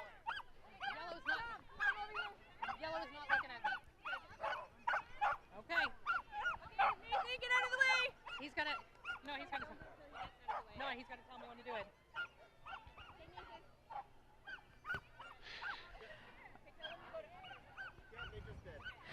All right, friends, without further ado, I need all of our releasers looking at me so we can do the official release. Okay, ready? Without further ado, it's 3, 2, 1, go! And they're off, and now quickly Willow comes blasting out. I think Willow got there along with Ruby and Frankie. It looked to me like it was a 10-6-4 is the way I'm calling this first one. But Willow got off the start really quickly. Got a little sideways, but I think got to the finish first. We'll check with our judges. 9-6-4. Correction, it is 9-6-4. I thought that was number 10 Willow, but it was 9 Romeo. Thank God for the judges because I had the wrong one. It was 9-6-4. Romeo victorious. Thou art first. 9-6-4, the top 3 in the first heat.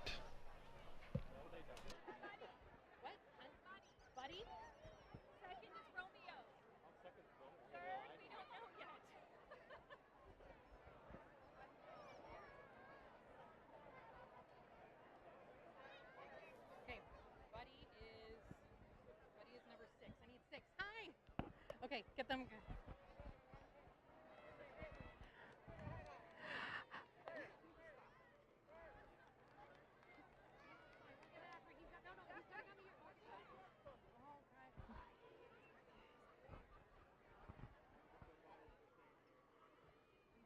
This is Nathan. I'm Tiana, by the way. Your name is? Rebecca. Rebecca and Jeff.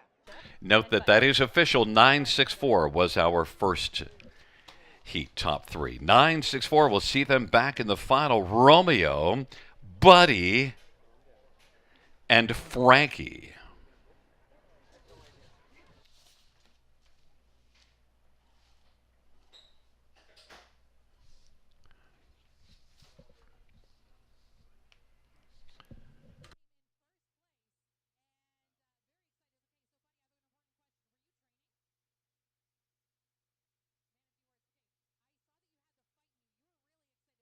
Squirrel, the motivating factor here. Yes, it was. He loves the squirrel. All squirrels or specifically this squirrel? This one is the special one. And was there lots of training, treats, stretching? You're saying yes, you're saying no. A bit of training, but not much. Lots of treats, yeah. Whatever it was, it worked. All right, buddy. Are you ready for the finals to take on some more competitors? That's what we love to hear. Amazing. All right, so we are going to have another heat coming up in a little bit. I guess we're going to send it back to you, Gary. So note that first race, 9-6-4, Romeo, Buddy, and Frankie will be back for the final.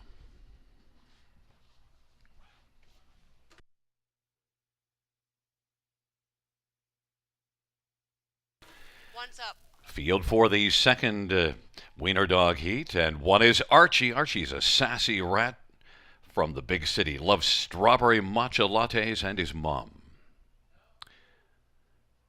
Number 2 is Ross. Ross is a true distinguished gentleman. Number 3, Mabel. The secret to her speed is lots of Red Bull. Mabel is fired up with Red Bull. Number 4 is Mia. Most of her time is spent launching herself off the couch towards any possibility of food. Number 5, Rhizome. Name is philosophical and botanical. Loves treats more than anything. Number 6 is Linda. Linda has the ultimate wiener dog attitude. Number 7 is Otis Leo, and Otis is going to be 3 years old in August. This will be his second time in this race. A second timer, Otis Leo. Number 8 is Sybil. She loves the sound of her own voice. She could be an announcer and gives the perfect side eye and is very protective of her mom and papa. 9 is Hershey, back at for the 4th year in a row. Second place winner from 2024, so she came close in 2024. And number 10 is Blue, Heinz Oscar Mayer Wiener from this year's Super Bowl. It's a field of 10 for the second heat.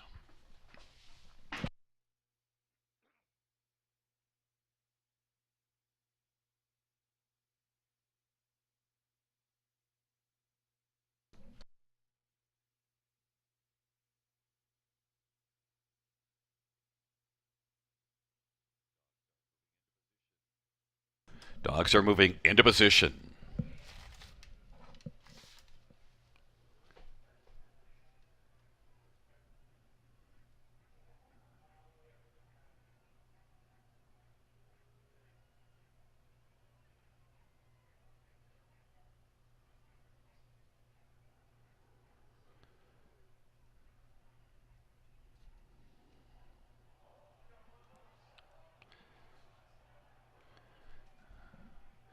And Rhizome couldn't wait. Needed a warm-up mile.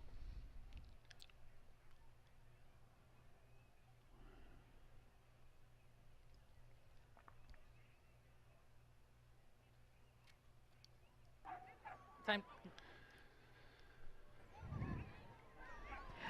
All right, racing fans, we're ready for the next heat. I think you can hear that the dogs are ready for the next heat, all right? So without further ado, all right? Over here, it's go on go. Ready? 3, 2, 1, go! And they're off and flying out. Well, it's hard to tell. They kind of stopped close to the finish. Might have been Archie. Yeah, we're going to need the judges to decide here because they were all kind of right there at the finish.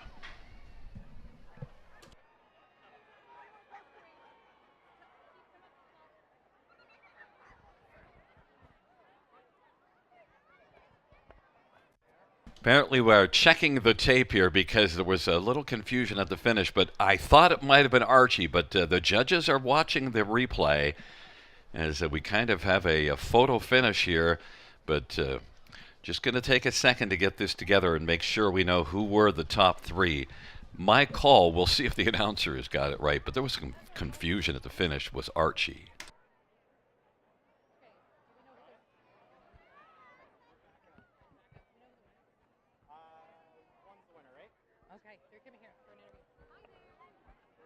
Just a note, we're waiting the decision from the judges on who are the top 3.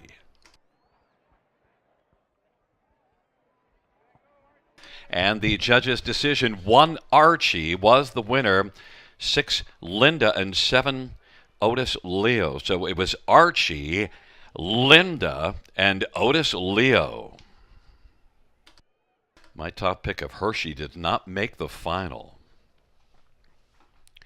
Once again, that second heat, 1 Archie, then 6 Linda, and 7 Leo.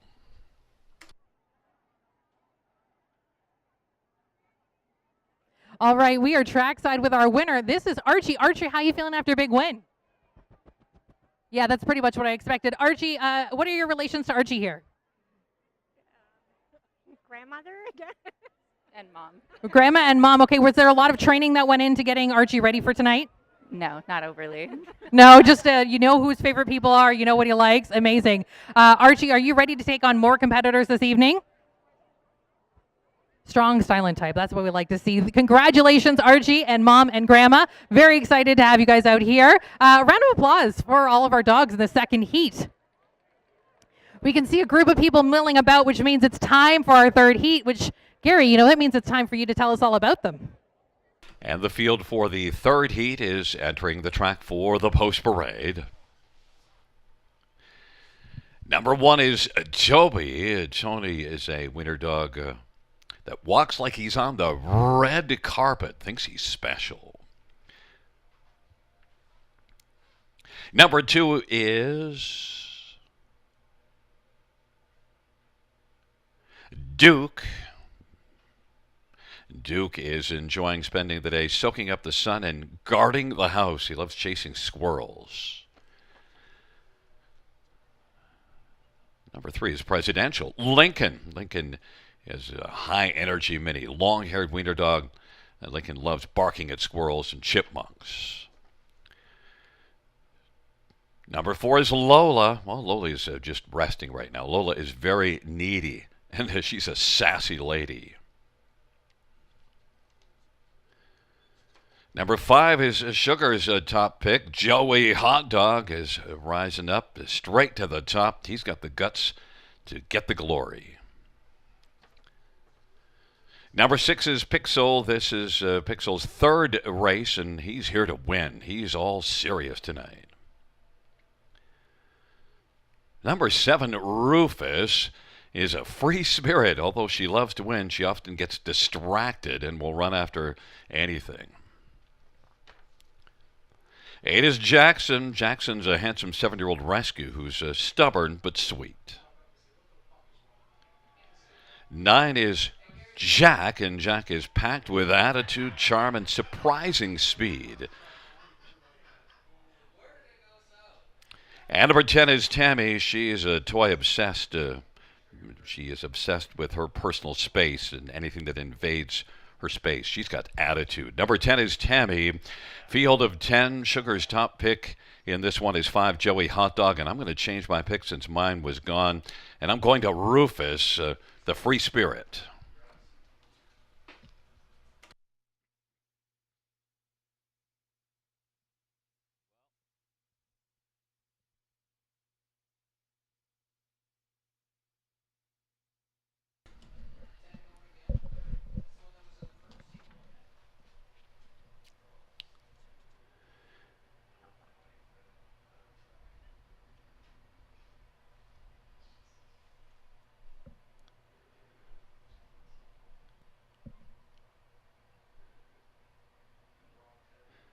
We're just waiting for Tammy to get into position.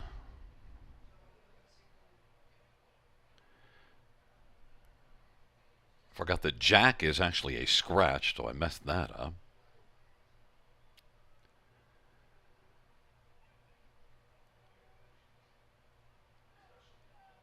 Right, racing fans, we're into the third heat now. So, without further ado, eyes up here. Okay, it's 3, 2, 1, go!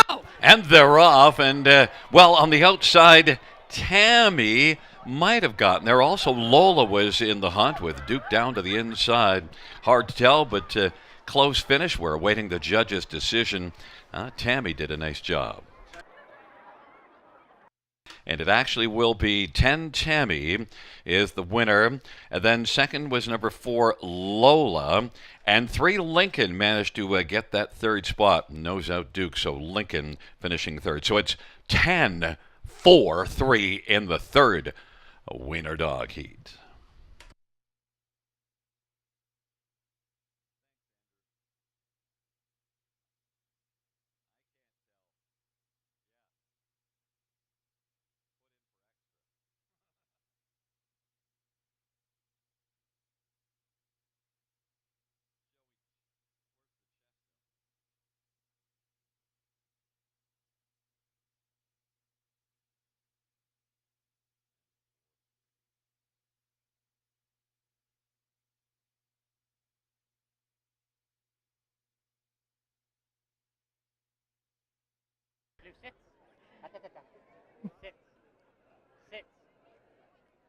All right, we are literally trackside on the ground here with Blue, who just came in first place in our third heat. Blue, how you feeling? You know what? That's a good point. Blue, I see that you are very interested in the ball. Is that your technique? Ball is life? Is that the case? Ball is life? Ball is all. Ball is all. That is a very good catchphrase. Okay, Blue, I see you're wearing orange. Maybe it's your new color. Maybe we're going to call you orange from now on. Are you excited to go for the next race and hopefully take home the gold? He's hoping for the ball. Okay, Gary, I think it's back to you.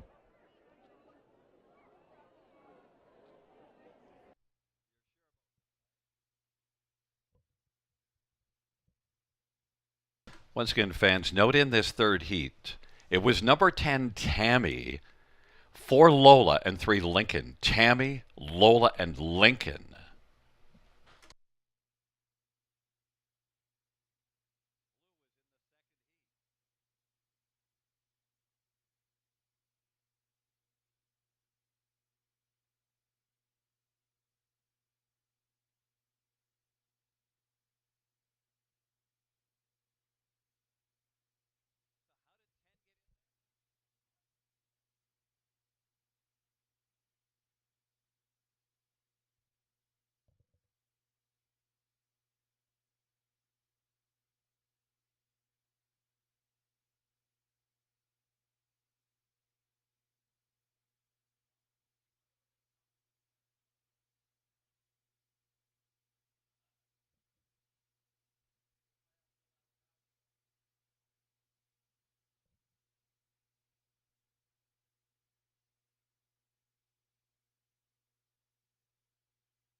Field for the 5th race on Post Parade.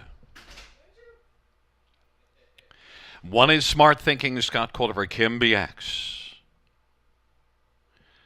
Number 2 is Ethereum Party, Jay Harris for Dean Nixon and Wendy Warren, Tepetawis Race Stables.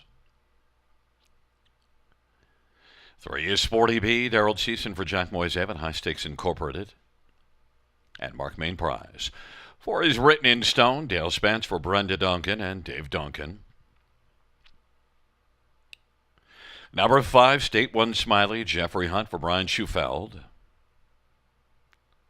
Number 6, Bozak, Sammy Filia for Brenda Lane and Mark Lane and Anthony Lane. Number 7, Jafardu Lacoste, sorry, for Jim Flynn and Doreen Flynn. Number 8 is Greystone Watchman, Jason Ryan for Francis Gumet and Nicholas Susi. And number 9 is Mappa O'Reilly, Mark McDonnell for Haley Curry. Field of 9, race number 5. Let's get a look at this field for the 5th race. And Sugar, I think we're going to have to stay with just looking at the horses because our picks, I took Hershey and then I also took Rufus. Didn't make the final. Your pick, Joey Hot Dog, didn't make the final either.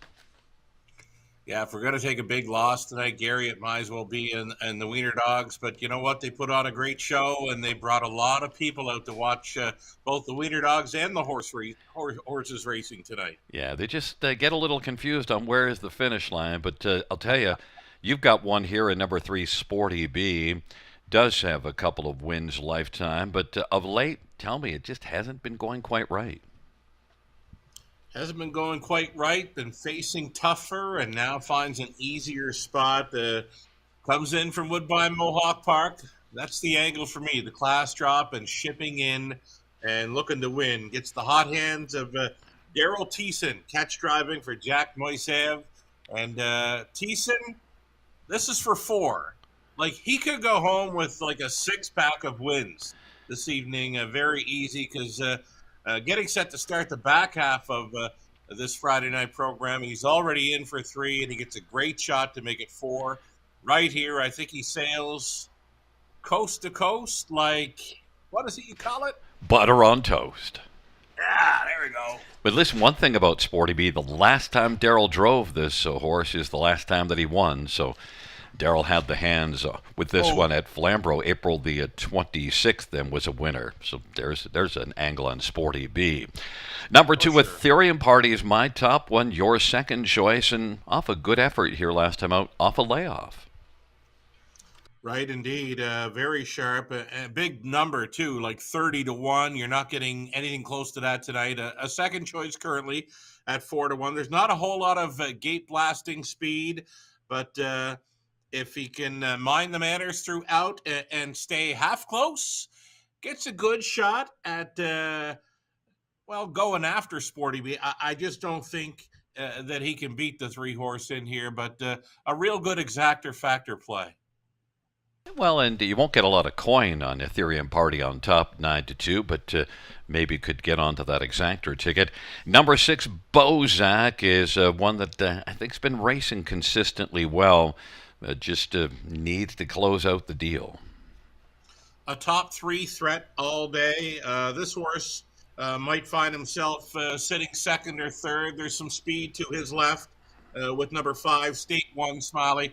You want to be able to go 53 or 54 speed here to beat the 3.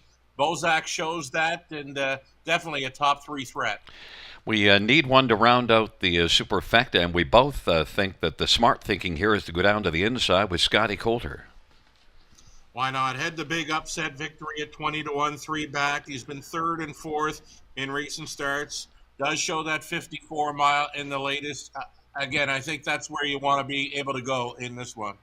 And then number 5, State 1 Smiley, had kind of a difficult outing here last time out, but looked good for a good piece of it. Look, this is one that won 8 of 13 last year.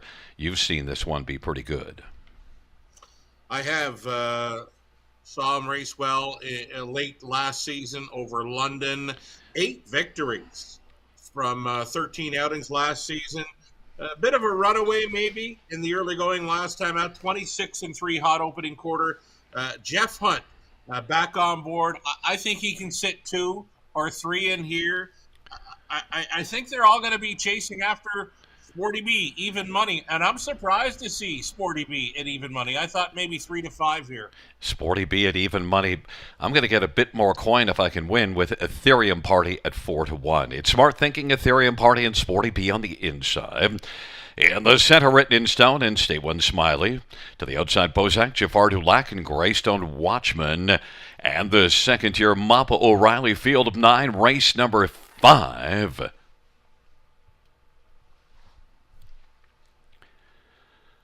Field for the 5th race.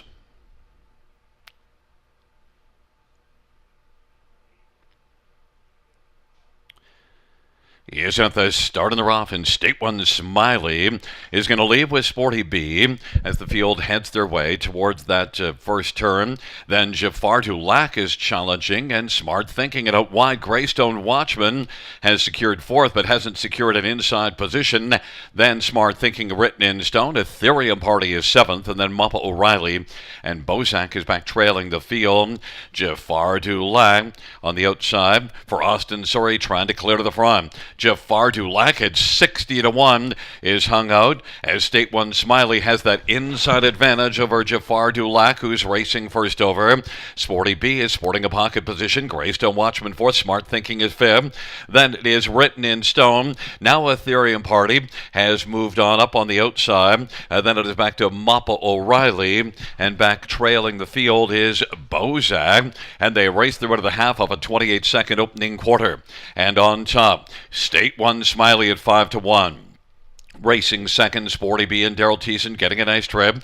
Gets a tap to stay up close to State One Smiley at 5 to 1. Sporty B is 4 to 5 on the board and is angling towards the outside. And then racing third is Smart Thinking. Scooting up on the inside is written in stone. Now Ethereum Party is moving up and wants to be more than a bit player and is out challenging 3 wide. Half of 57 to 1, 3/4 125 and 2. State One Smiley still holds the lead but is being stalked by Sporty B and Daryl Thiessen. State One Smiley, Sporty B, written in stone. Smart Thinking and Ethereum Party as they turn for home. State One Smiley on the outside. Sporty B still has some work to do. State One Smiley and Sporty B as they come to the finish. Sporty B on the outside. Daryl gets 4 on the evening. State One Smiley is second. Then it is written in stone. Smart Thinking and Ethereum Party 153 and 3. Sporty B and Daryl Thiessen. Double barrel Daryl guns down a 4th win on the evening. Oh boy, the crystal ball is working pretty good on this end, Gary. Sporty B, indeed, made a move through the backstretch and was just trying to steal the heart away from pace setter State One Smiley, who got in some soft fractions when leaving horses left to the outside there. 28 1/4, 57 1/2. So they picked it up big time through this final half. A nice confidence building win here for Sporty B. Daryl Thiessen doesn't need confidence tonight. He's won 4 of the first 5 races. Absolutely brimming with confidence, and it was a good drive because he just got him positioned and then was able to sit back, and he had plenty left to come on by. Yeah, this was a good spot for the horse. Big class drop, shipping in from the big track, and we figured you had to go 53 or 54 to go with this one. 53 and 3, and nice new mark for this one. Yeah, and the thing about State One Smiley, we said last time out maybe went a little too strong to the half. 55 today, 57 1/2 time, so was able to stay on. 100%. Jeff Hunt, well rated. Tried to steal it, actually, but had a real good stalker in behind. A class dropper, again, coming in from the big track. It's a 3, 5, 4, 1, and 2 on the high 5 play. And that's not a bad price on a big class dropper. It was close to even money. Odds on winner. Thiessen doing everything right tonight. And number 4, written in stone, is one that you took in the win column June the 20th at 8 to 1 and got a victory. He manages to finish 3rd, so written in stone, it wasn't just a one-time event. Record is light, but one that you nabbed 2 starts back. It's a 3, 5, 4, 1, 2 coming back in front of us. Number 3, Sporty B, 5-year-old sports writer, Bay Gelding, owned by High Stakes Incorporated and Nancy McNevin and Mark Mainprize. Jack Moiseyev, the trainer. Daryl Thiessen, double barrel Daryl with 4 wins on the evening. Sporty B's third win this season and fifth lifetime.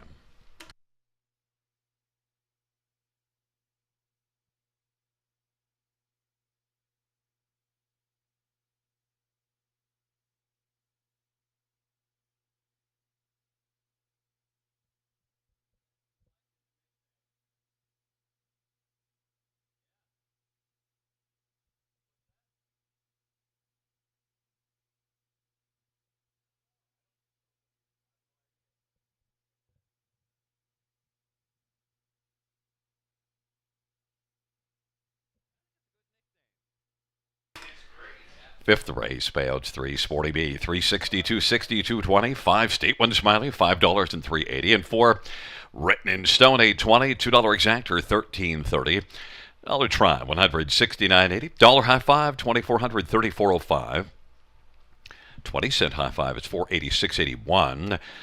Dollar pick 3, $58.55. Dollar pick 4, $158.55. And the dollar pick 5 is $906.50.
The fifth race, order of finish from the tops of 4, 5, 1, 3, 2, 6, 9, 8, 7. That's 4, 5, 1, 3, 2, 6, 9, 8, 7 on the bottom. 5 minutes to race number 6, but first up, we're going to send things trackside as down to Tiana Brown.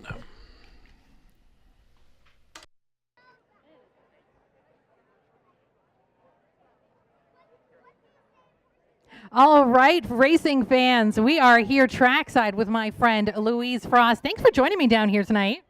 It's a pleasure to be here, but I have to be here also. Louise is the marketing manager here. So glad you could join us. Someone told me that this is the 10th year that this has been going on. Yes, Tiana, that was me. We didn't realize it until recently, but everyone can feel really special tonight because you are witnessing the 10th anniversary of our Wiener Dog races. So that's pretty exciting for the night. Now, looking around, there's a bit of a crowd here. Do you have an idea of why this event is so popular? Well, you give me the mic. You add horses, which are beautiful. Everyone loves the horse racing. And then you add adorable, cute puppies. And of course, it brings out a huge crowd of about 3,000 people to our track. I feel like if you had a dog on the street, I would be there. You bring out 30 dogs, I will set up camp and bring lawn chairs. Okay, what other things are happening? We know horses, we know dogs, we know amazing people. We've got great friends. What else is going on here at the Raceway? So we have our amazing sponsors of the evening, Dreamland Pet, set up with their tent and some goodies for your dog back home. Over in our grassy area to the left of the building, facing me, so that way.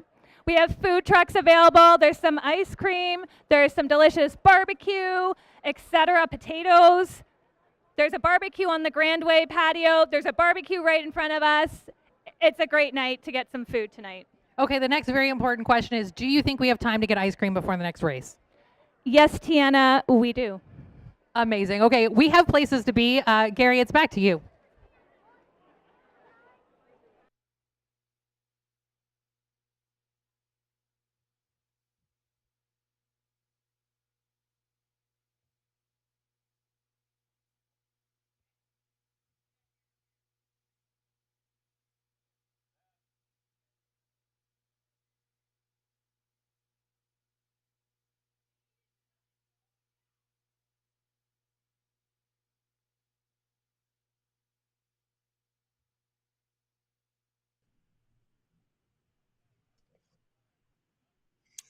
Friday night at the river. Back half of this program set to begin, and the back half means it's the start of a late pick five.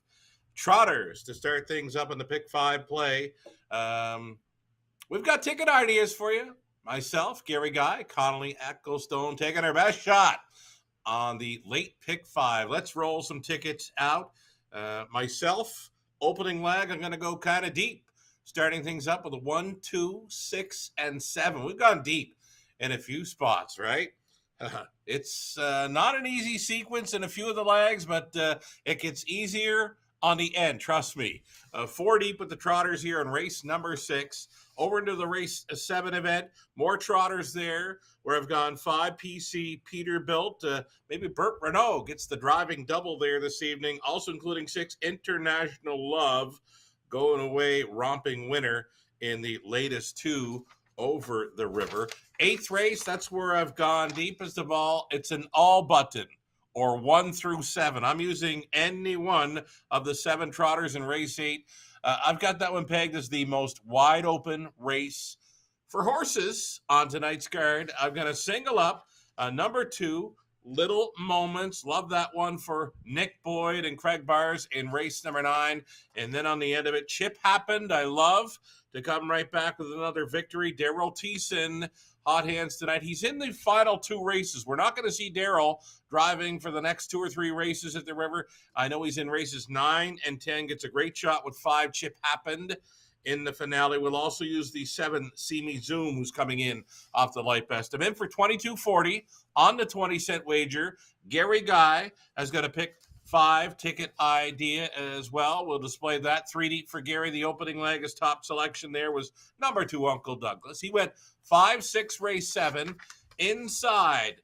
For race number 8, Barbie Station, Buddy's Dream. He's 3 deep in the 9th. His single, he's going to come along for the ride with Chip Happened and Thiessen in the finale. We both love that trotter on the end of tonight's card. Conley Ecclestone, one more. Late pick 5 ticket idea for Conley. 2 deep the opening leg. Then he's going to go 3 by 3 by 3. We are all going hard after Chip Happened in the finale. He was so good last time out. Plus Thiessen, right? The hot hands. Conley's in for $10.80 on the 20-cent pick 5 wager. Gary Guy's got the post parade for race number 6 next.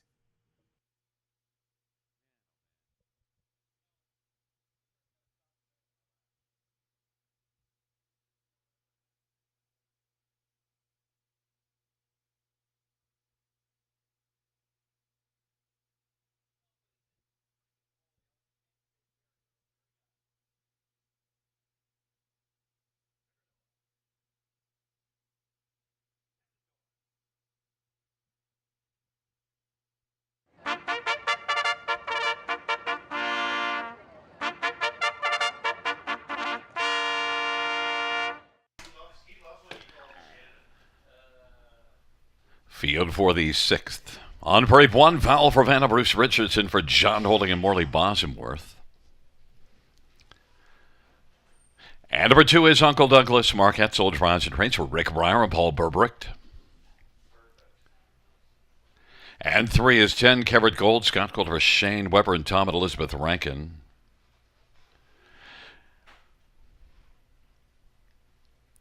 Four is Marie H., Damian McClellan for Kyle Bostons and Fred DeClerio and Daryl Newbigging. Five is Mac the Knight, Jay Harris for Joe Pereira and Chris Menina. Number six, Delphi Hanover, Sammy Filia for Brenda Lane and Scott McEnany and Mark Lane. And number seven is All-Star Angel, Austin Sorry for Rachel Andrew and Murray Graham McDonald. Field of seven, race number six. And let's get a look at this field. And the fans have gone with you, Sugar, on number seven, All-Star Angel. Austin Sorry, Rachel Andrew. Just a third start of the season. Freshened up, right? And rounding into form. It's what I like, and I don't mind these Woodbine Mohawk Park shippers coming into the river this evening. Austin Sorry joined us for the back half of this card. He's got a great-looking lineup through the final five races, and you might want to take a look at everything he's going to drive through the back half of this card. Outside Chance with All-Star Angel, the daughter of my MVP, just a one-time winner.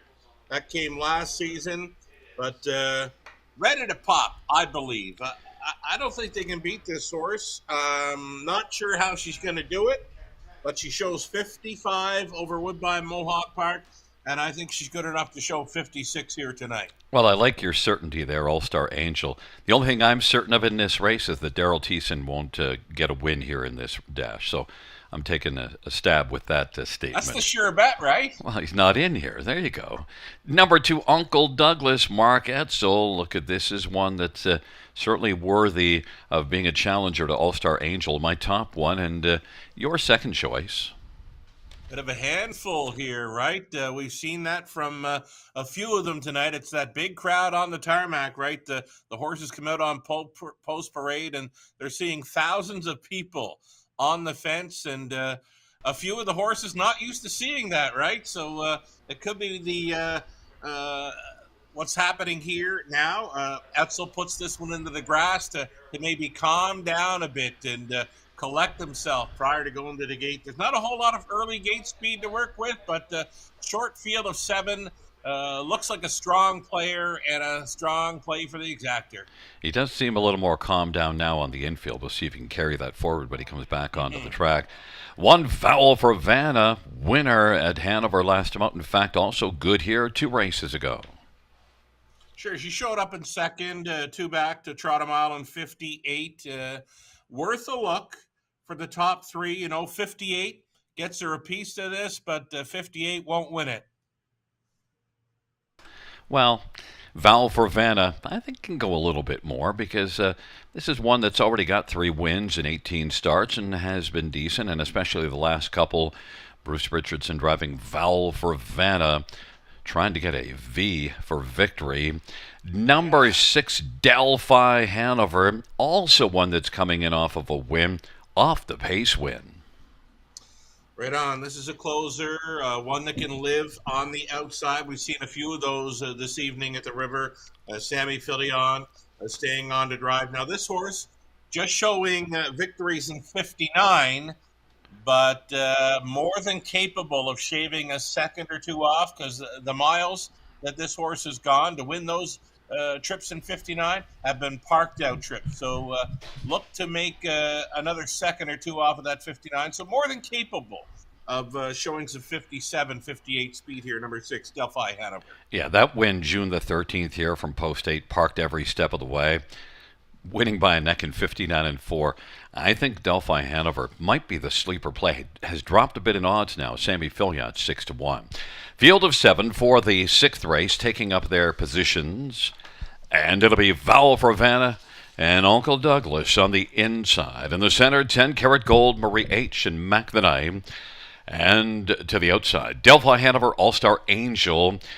Sugar's top pick at 6-5. And, well, I've got number 2, Uncle Douglas at 5-2. It's a field of 7 for race number 6. They're nearing the start.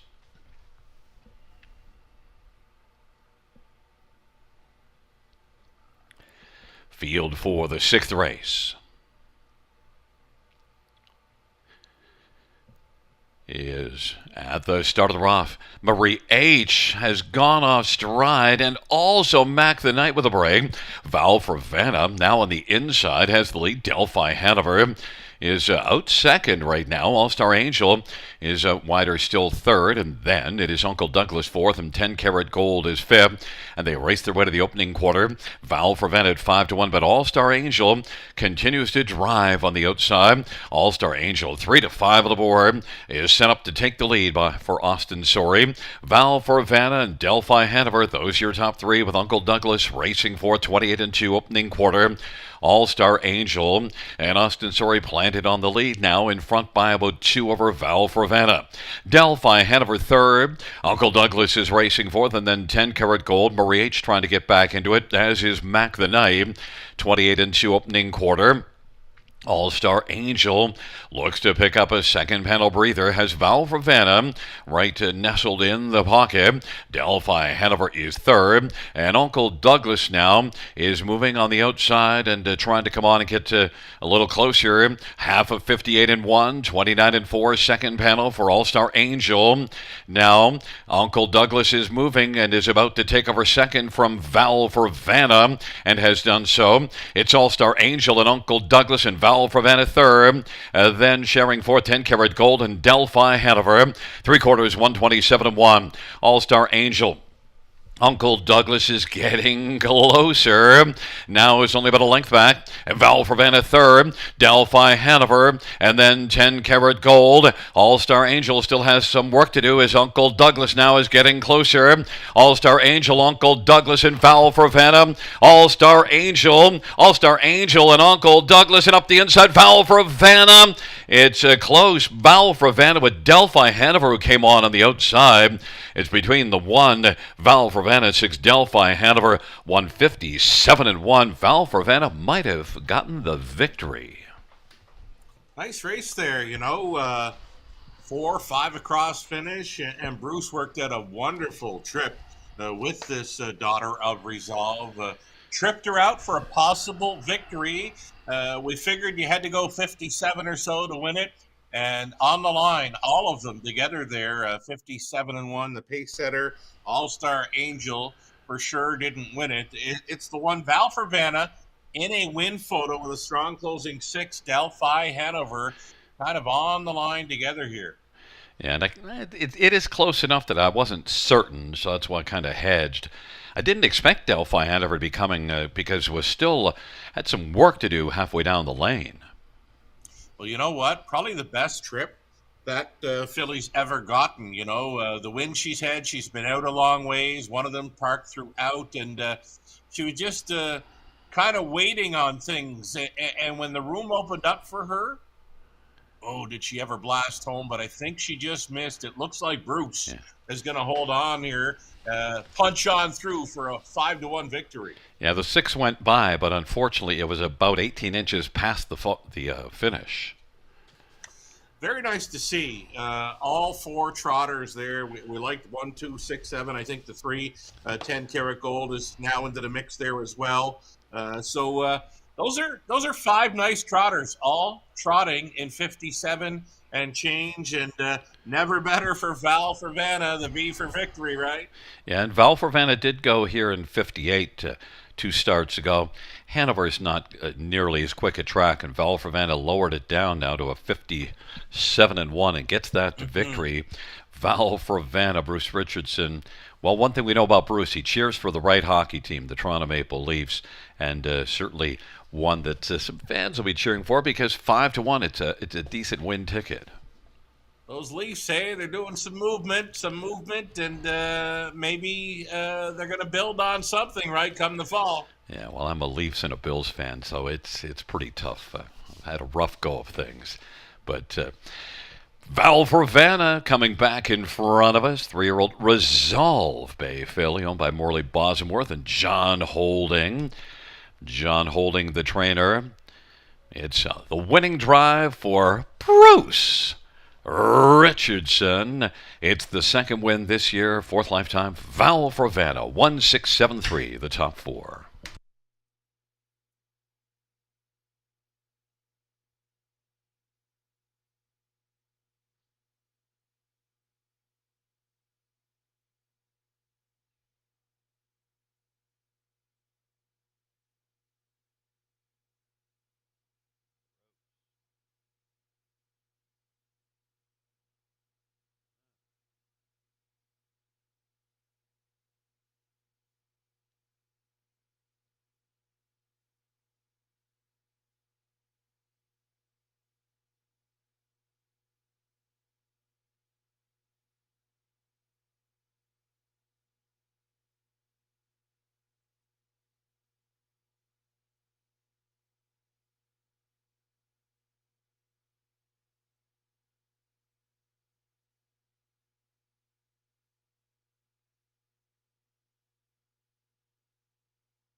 The sixth race payouts, one foul for Vanna, $13.80, $5.90, $3, 6 Delphi Hanover 970, $4.80, and 7 All-Star Angel $2.30, $2 exactor $334.20, dollar try $489.70, and a 20-cent super $258.66.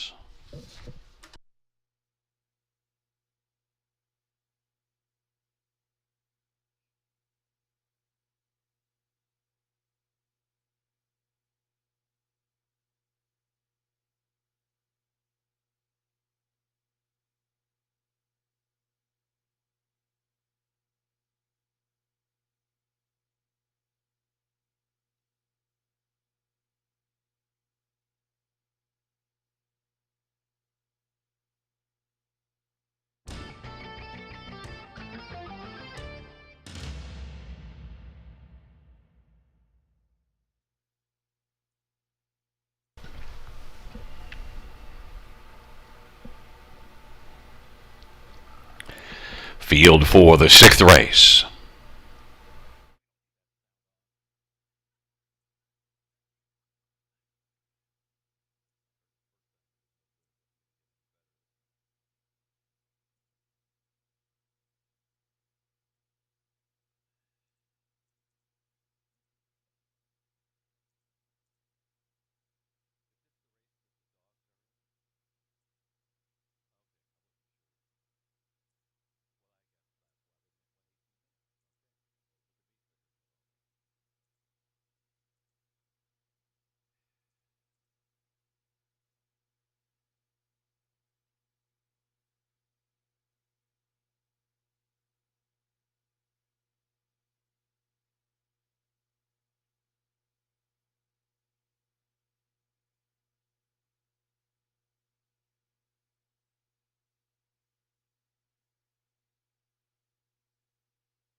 The sixth race, order of finish from the top, so 1546723. That's 1546723 on the bottom.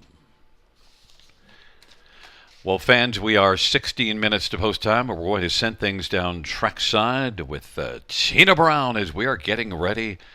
We're just about into dog heaven coming up shortly. It's a pretty great place to be trackside. We've got all of our dog friends coming back. Very excited. Are you guys ready for the Wiener Dog Finals? Some of you are ready. Some of you fell asleep. Are you guys ready for the finals? Okay, I hope you guys are ready. We have our top 3 winners from each of the 3 heats, so 9 dogs if you can do the math. Very excited. I'm going to pass it back to you, Gary, so you can introduce all of our racers. And the field for the Wiener Dog race, the final one is Buddy. Buddy was second in that first elimination.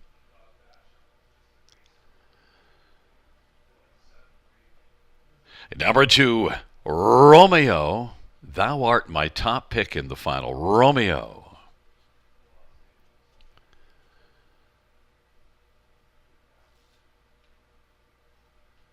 Number 3 is Frankie.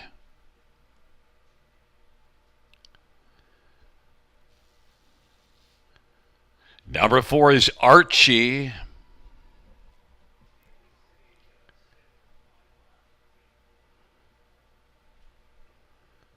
Number 5 is Misha.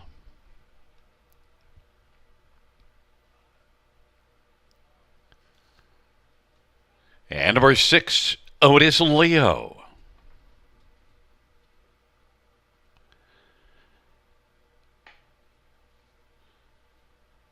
Number 7 is Blue. Was in the second heat, but was judged to have not received a fair start. So got to race in the third heat, and Blue got into the final with a win from race the third heat. Blue. 8 is Rufus. Rufus is small. And number 9, Lola, is hamming it up for the crowd. There is number 9, Lola. It's Buddy, Romeo, Frankie, Archie, Misha, Otis, Leo, Blue, Rufus, and Lola will send things down trackside.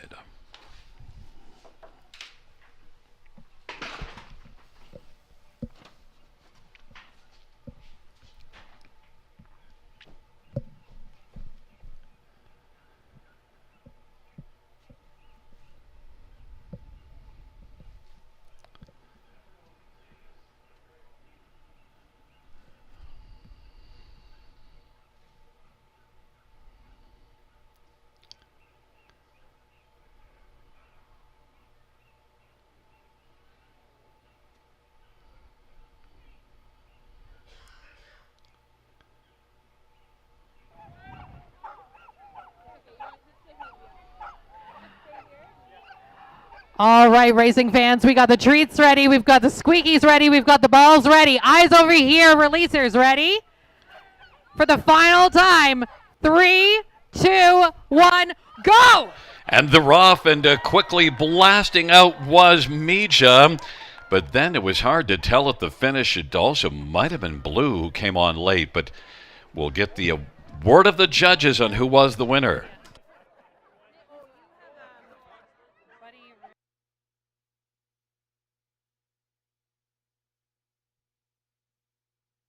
Well, fans, the winner was number 1, Buddy. I didn't see Buddy come up the inside. So Buddy on the inside from post position 1 was the winner. Buddy taking the Wiener Dog Final.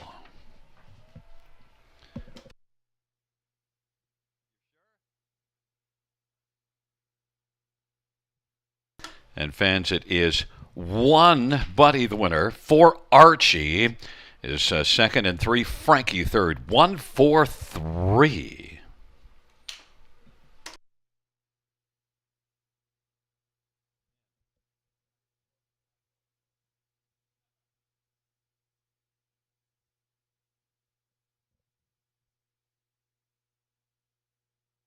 when scanned out. Buddy the winner, Archie was second, and Frankie third.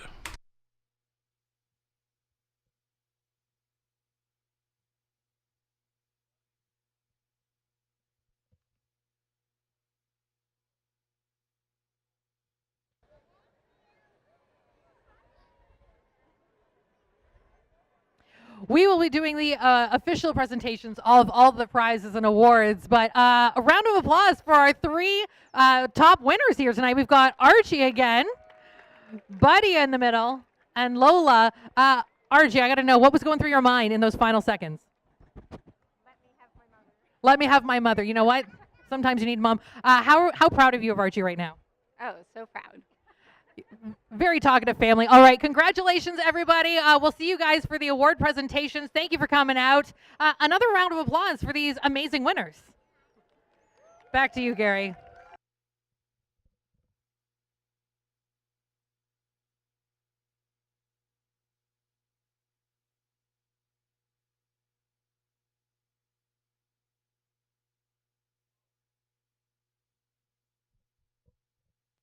Fans, note in that Wiener Dog final, it ended up being 1-4-9. Buddy, Archie, and Lola was third.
Alrighty, here we go into the final four races, horse races.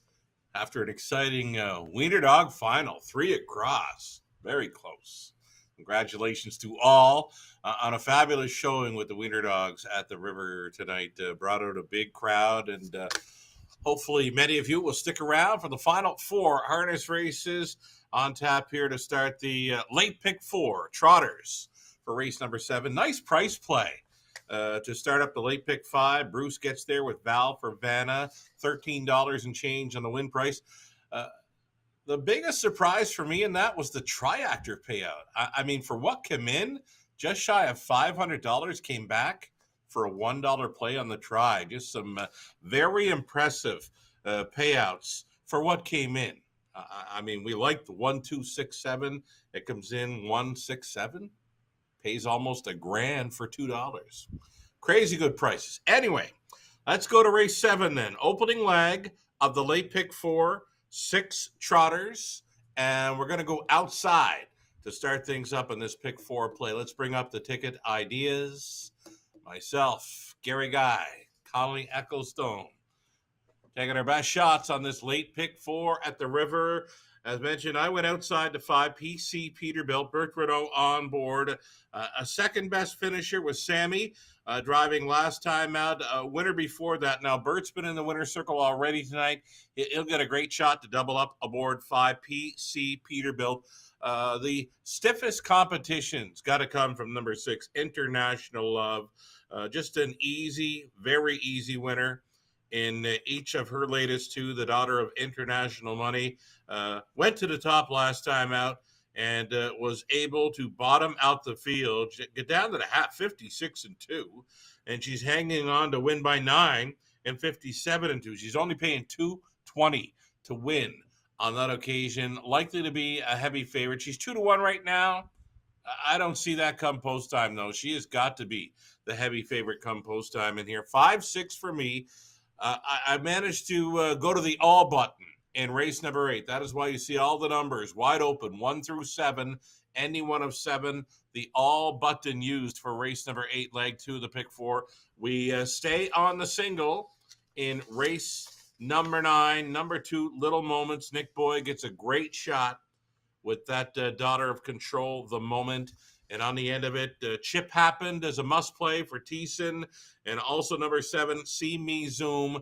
Big trip. 54-4 score. A winner by 7 in the latest over Grand River Raceway. That was after missing like 3 weeks. That was after adding Lasix. Very, very sharp winner. 54-4. Number 7, See Me Zoom. Again, one to think about on the end of it. Chip Happened. Going to be a good throwdown, I believe, between 5 and 7 in the finale tonight. I'm in for only $5.60 on a 20-cent wager. You can play it for $1 if you like at 28 even. Gary Guy with his late pick 4 ticket idea. Let's bring up Gary's ticket. He's with me. He's going outside, 5 and 6, starting things up. Going inside, race 8, Barbie Station, Buddy's Dream for the 1 and 2. 2, 5, and 1 are his top 3 selections. He's using all 3 in race number 9, and he's going to single up Thiessen with 5. Chip Happened in the finale. Gary's ticket, only $2.40 for 20 cents. Play along with Gary for $1 at $12 even. One more ticket then for Conley. Conley Ecclestone's late pick 4. He goes a 3x3x3 still. So that's 27 for $1 with Chip Happen being singled up on the end. If you want to play it for 20 cents, $5.40. Again, 27 even on $1 play. The boys, Conley and Gary, going all in with Chip Happen in the finale. I do love his chances, but that big 54-4 mile by See Me Zoom, the 7 in the finale, has me a little nervous. Exactor box up, 5 and 7 on the end of things. We're about 2 minutes away from this late pick 4. It's going to be trotters, races 7 and 8, pacing is 9, trotters on the end of it for the high 5 finale. Good luck on the late pick 4.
yield for race number 7 on the post parade.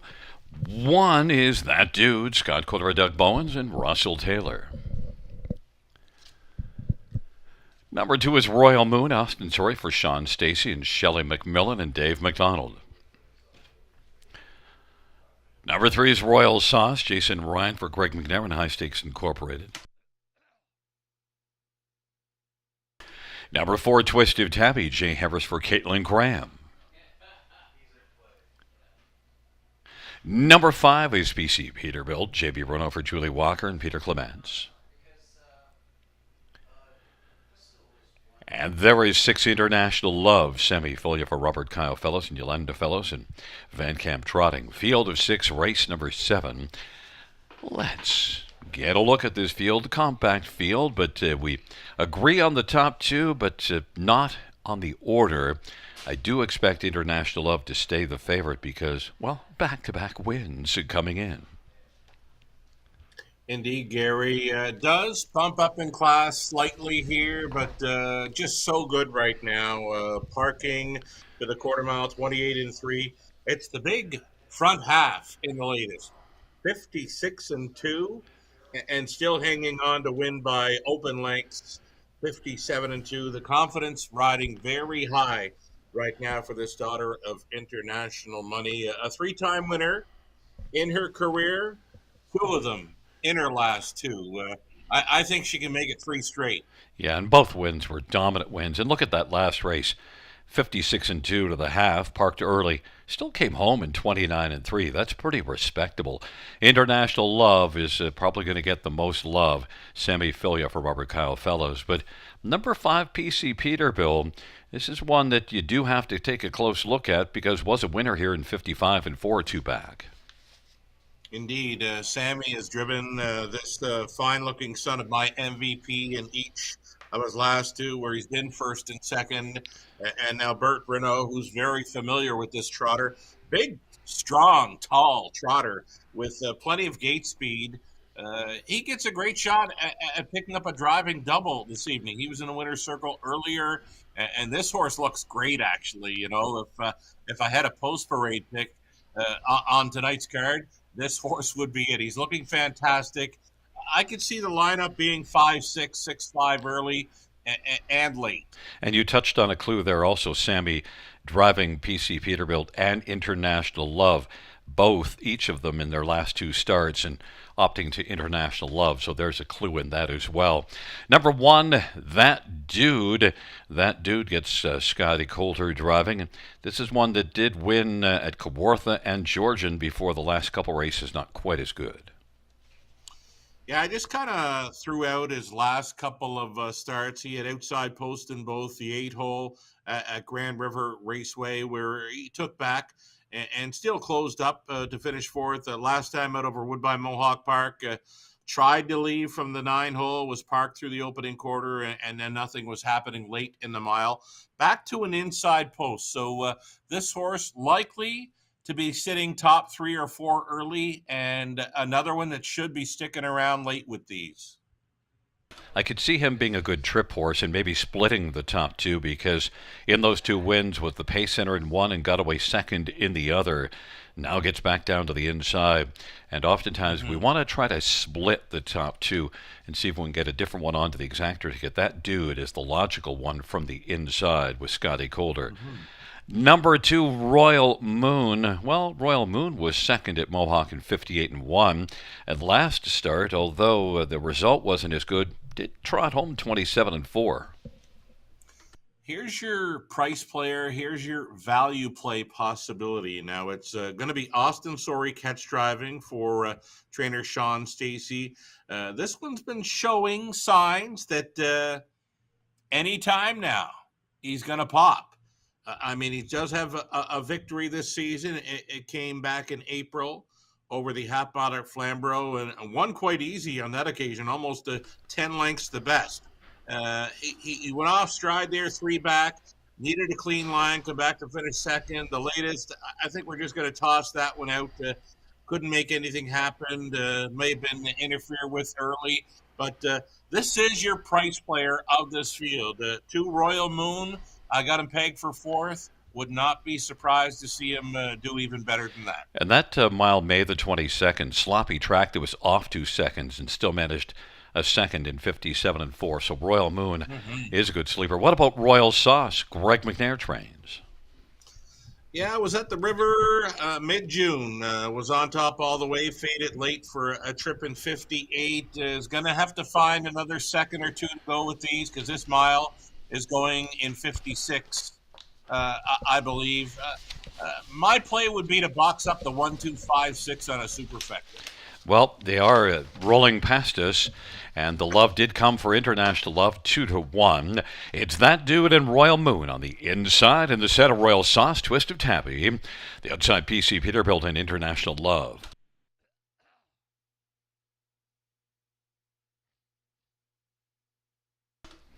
It is a field of 6-4, race number 7. The 7th race trotters are in the backstretch, gathering speed, approaching the start.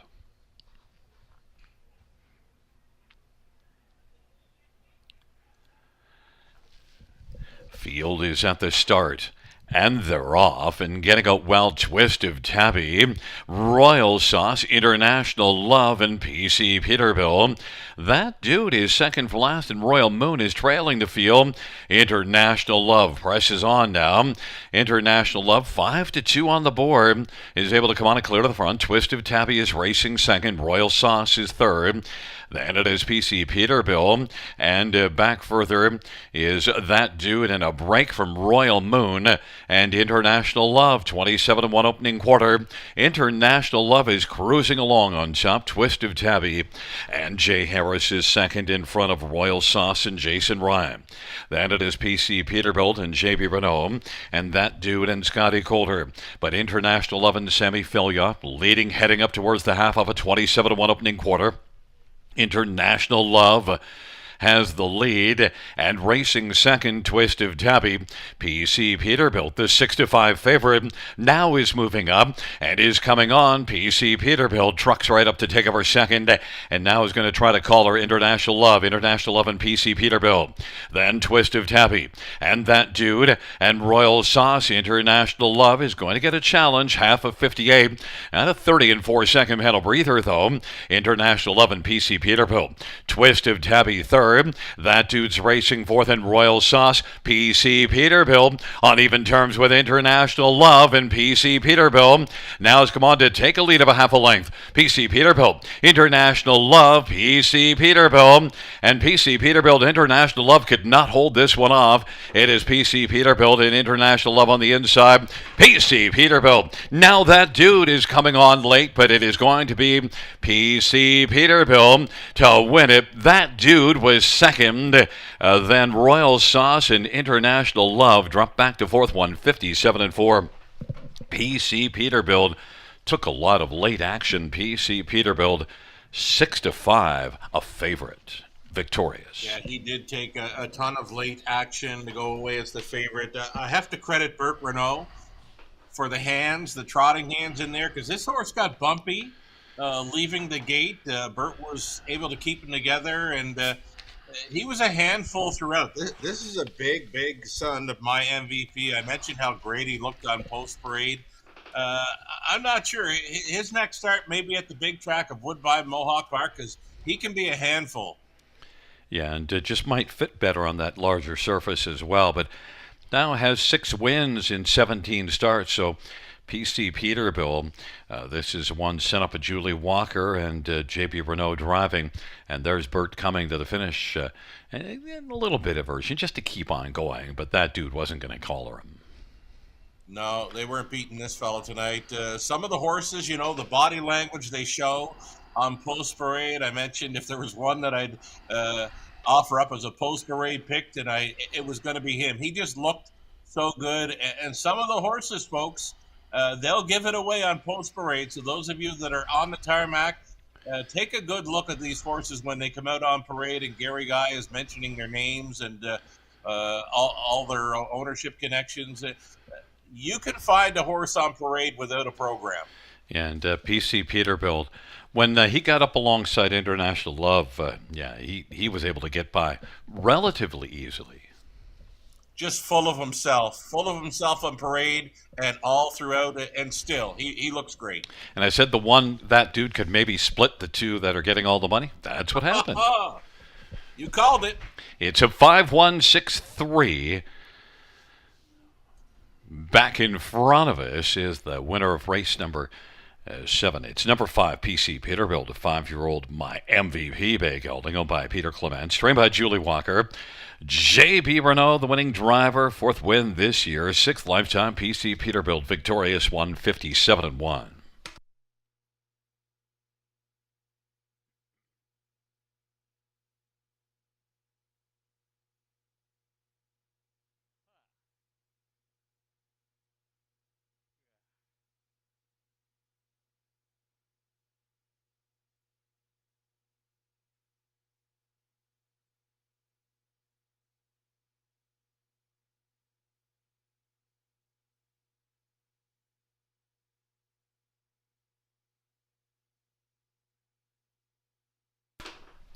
The 7th race payouts 5 PC Peterbilt for $73.30 and $2.30. Won that dude $553 and 6 International Love $2.30, $2 exactor $21.30. Dollar try $30.05. Dollar super $117.50. 20-cent super $23.50.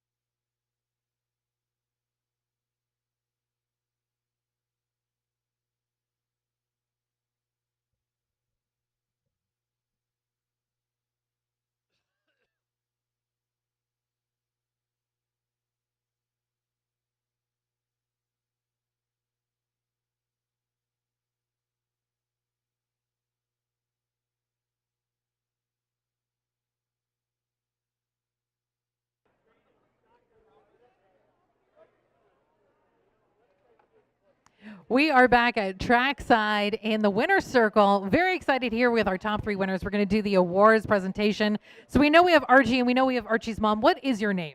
Kirsten. Kirsten. And you said that Archie was here last year, correct? Yeah, that's correct. Do you think he'll come back next year, or is it like a takes the title and run type of thing?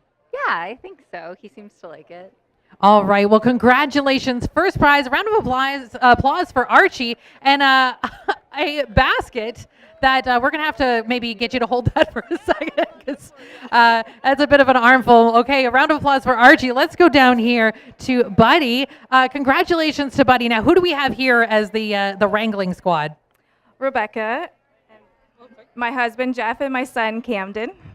Camden, did you help with the training? Yes. Are you sure? Yes. Oh, he did. Okay. All right. Now, do you think that Buddy will come back and try and take the title next year? Yes, I do. And has Buddy raced before? Yeah, he was here last year. You might need the microphone to speak. Sorry about that. You're interested in my notes here. All right. Well, so happy to have you guys here. Thank you for joining us. Can't wait to see you guys back next year. How about a round of applause for Buddy and a basket? I think, Camden, you can probably do the heavy lifting there. All right, and coming down to 3rd place here, a bit of a funny story. I think you said that your husband got kicked out because he didn't know how to release the dog properly last year? That's correct. Yeah. So you had a last-minute sub in with the trainer. So you stepped in. How do you feel about rising to the occasion? Very good. Do you think that Lola and your friend here are going to be able to come back next year? For sure, we're definitely coming back next year. Amazing. We're very proud of all of these dogs. I clearly don't know my space. I keep walking into people. Big congratulations to both of you, and the basket that, again, is also bigger than the dog. Round of applause for Lola there. What I didn't mention, of course, all of the prizes here, prize baskets from our friends at Dreamland Pets. So thank you so much for that. You got a prize pack worth $250 for first place, $150 for second, and $100 for third place. The important one is the People's Choice Awards. We have Tammy here. We're running out of space here. Maybe we'll just shimmy down a little bit. All right, we've got Tammy here. Tam Tam, is that the affectionate name? Okay, we'll come over here. It's live television. We're figuring it out. Okay, so we have Tammy and Tracy and Adrian. Tracy and Adrian. Okay, you did not make this dog yourself. No, but you've helped shape her personality. How does it feel to win People's Choice? It's amazing. We inherited her from my mom, who passed away last year, and my mom loved these races. So she would have absolutely loved this contest. So we were so happy that she could win this award. That is like the most awe-worthy moment. I'm gonna cry. That is so sweet. Thank you for sharing Tammy with us. Tammy, how do you feel about being the most beloved dog here? Amazing. Not that she needs it, but another round of applause for Tammy. And here is the awards. All right, that is it, my friends, for the 2025 Wiener Dog races here at Grand River Raceway. Thank you for joining me. Thank you to Gary back in the booth. My name is Tiana Brown. I guess we'll see you here next year.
The seventh race order finish from the top is at 264.513. That's 264.513 on the bottom.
Field for the 8th race on parade. 1 Barbie Station, Austin Story for Sean Stacy and Diane Bertrand and Robert Gillespie. Number 2 is Buddy's Dream, semi-failure for James Denny and Robin Morley and Rob Denny. Number 3 is Muskie Man, Damian McClellan for Kyle Bossens and Daryl Newbegin. Number 4 is Numero Dix. It's Jason Ryan for Greg McNair and Gwendolyn McNair. Number 5 is Macedonia, Anthony Hahn for Dale Fritz and Edward Aitchison. And number 6, Angel Flyway, J.B. Renault for Julie Walker and Leonard Campbell. And number 7 is Hobnob Hanover, Pat Houdon, drives and trains for Sean Garvey. Let's get a look at this field for the 8th race. And, well, we'll start with number 2, Buddy's Dream. And June the 13th had post 8 here. What an outing for Buddy's Dream. Yeah, it was game on that occasion. Traveled and battled first up through the final quarter to get the best of them in there. Garrett Rooney was on that occasion. Sammy Fillion, more than capable, taking over the driving assignment here this evening. I like his chances, not a big fan of the price, Gary. I don't think there should be a clear-cut favorite, just like I don't think there should be a clear-cut long shot in here. This is, for me, the deepest field on the night, any one of 7. Yeah, and got the better of International Love in that one. Good measuring stick. International Love went on to do very well after that start. Buddy's Dream, 9-5. Well, the one that I went to on top, because I've got a bit of a price, 6-1, Barbie Station. Yeah, I like her chances in here as well. Daughter of Wallner here with the rail. Austin Sorey staying on to drive for Sean Stacy. Definitely knows this filly well. A 2-time winner this season. Her season's mark over Flamboro's half miler, so you know her well. You know what she's capable of. Number 1, Barbie Station for sure, one to consider. And I think that's what you want to go hunting for in here, about value around the 5 or 6-1 mark. She had a start May the 3rd at Flamborough. Blasted to the front from post 8, and that's a lot tougher to do than here, leaving out of that half-mile track. And, well, still was able to go all the way on top. Impressive. Yeah, 202-1, but still did a lot of work. Barbie Station, nice price, 6-1. How about number 6, Angel Flyaway? Grassroots last time out at Mohawk. Decent speed. Right on. Closed up very well on the end of it from way back. Went from 9th to 5th and used a quarter mile on the end, 28-2 to stop the clock, 55-3. So going in the right direction for sure. And speaking of going in the right direction, how about Bert tonight? In for 2 and a real good shot at 3 right here with number 6, Angel Fly Away. Looks great right here. A nice, calm, cool, and collected look to this Daughter of Archangel. I'm going to bump her up a spot or 2 just on looks alone. And you saw this one at London in a London Classic division. May the 12th get the job done from the inside. Had back-to-back wins. The last couple did miss a bit of time. Well, actually not that much. Missed about 3 weeks before coming back into action June the 17th. Angel Flyway could come on and be pretty darn good here. 4-1. How about number 5, Macedonia? Prospect Series, just a mile of 203-4. But look, Buddy's Dream went over Hanover in 203-1. Nothing wrong with Macedonia here. Second by a neck in the latest. So another one moving in the right direction. Fresh 3rd start back off the layoff for co-owner trainer Dale Fritz. I love the look on parade, and I'll give them a big shot to get there as well. I'll give them all a big shot. They all look great. I like this race. I don't think you're going to see a going-away winner in here. I think they should be all together. You know who we didn't show any love to is 7 Hobnob Hanover. Dominant effort here last time out. That was maidens. Now steps up to non-winners at 2 and has the outside. That's the only win of her career, but maybe she can keep it going. Well, here's the thing. We mentioned Daryl Thiessen.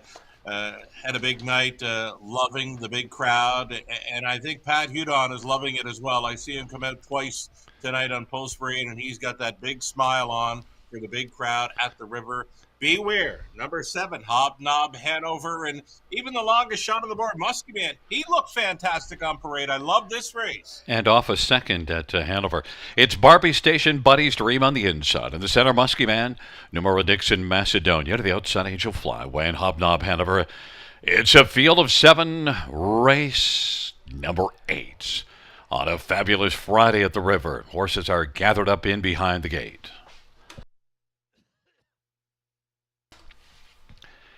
The field for the 8th race is at the start of the rough in Muskie Man, Macedonia. Barbie Station now is moving up, and then Buddy's Dream, Hobnob Hanover went off stride. Numero Dix is 5th win. Angel Flyway is 6th right now, but the field works their way on past that opening quarter, and still working on the outside, Macedonia and Anthony Honnigan's Barbie Station on the inside. Macedonia at 8-1. Barbie Station is going to be racing the pocket now in the back of Macedonia. Then Muskie Man is 3rd. Buddy's Dream is in mid-pack racing position 4th. Then it is back to Numero Dix, who is 5th as they work their way on past us. Then the trailing, or rather Angel Flyway, is racing 6th, and well back Hobnob Hanover after that break in stride. The field races up towards the half. Macedonia and Anthony Hahn with the lead, but Barbie Station is getting a nice toe in the pocket. Muskie Man is 3rd, and Buddy's Dream is racing 4th, but still about 8 lengths off the lead. Then it is Numero Dixon, Angel Flyway. Macedonia, Barbie Station staying close to Macedonia, 2 lengths back, half 58 3. From the backfield, Angel Flyway is flying now. It's Macedonia at 8-1, and Barbie Station at 13-1, the top 2. Angel Flyway is flying on the outside, is up to take it for 3rd, and is about to grab 2nd, and has done so and is bearing down on Macedonia. It is Macedonia, Angel Flyway, and then Barbie Station, and racing 4th, Muskie Man. 5th still is Buddy's Dream, and then Numero Dix in the field turns for home. Macedonia, Angel Flyway, and Barbie Station. It's still Macedonia and Anthony Hahn. Macedonia, as they come on to the finish, and Macedonia has got this one sewn up. Macedonia wins it. Angel Flyway, Barbie Station, and Buddy's Dream 157-4. Macedonia, well, you said it was a wide open dash, and your 4th choice is the one that you'd choose now if you could do it over again.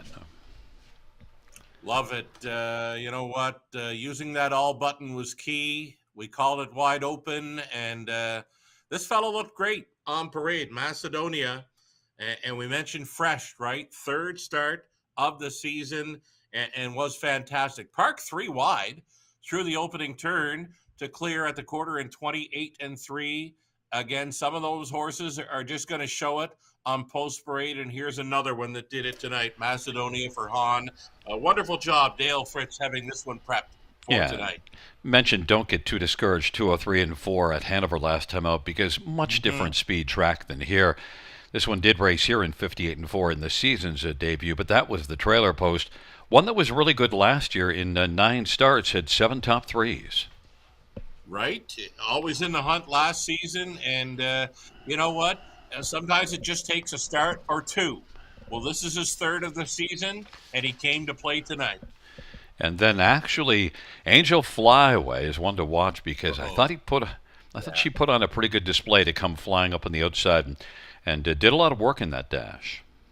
For sure. That was a big move, coming 3 wide out of the backfield, down the backstretch, and had me a little worried. You know, I did have the all button. I wanted a price. We got the price, but Angel Flyaway wouldn't have bothered me seeing her win. Bert Renault for a driving triple, but still a game second best. Another fabulous looking filly on Parade. Again, some of them are just showing it on Parade tonight, Gary. Yeah, Buddy's Dream not quite as sharp, but you had the right top 4, just a different order. But if you with the all button, 8-1 is perfectly fine. It's a 5-6-1-2. Back in front of us is number 5, Macedonia, 3-year-old muscle mass big gelding owned by Dale Fritz and Edward Aitchison. Dale Fritz, the trainer. The winning drive to Anthony Hahn. First win on the season and the 4th lifetime for Macedonia.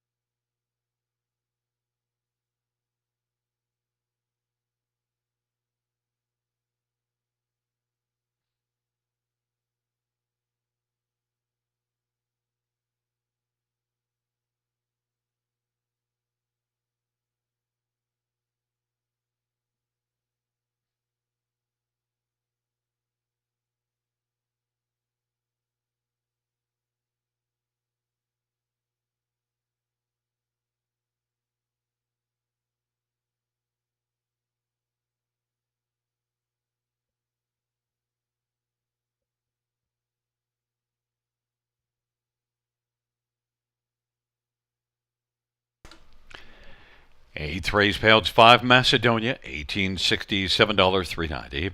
6 Angel Flyway, $523.41. Barbie Station, $5.50, $2 exactor, $66.10. Dollar Try, $281.80. Dollar Super, $640.55.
Eighth race, order of finish from the top is 3-4-5-6-1-2-7. That's 3-4-5-6-1-2-7 on the bottom.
Cheddar betting line by MVP in Trixton. For more information, visit winbackfarm.com.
Field for the 9th race on Parade 1, Panthermonium, Jeffrey Hunt for Matthew Panos and Mataraw Stables. Number 2 is Little Moments. It's Nick Boyd for Craig Bars and Nurko Sokolovic. Number 3, Night Dancer, Jay Havers for Craig Bars and Nurko Sokolovic. And number 4 is McWicked Move, Jason Ryan for Brent Dunbar and Dorothy Dunbar.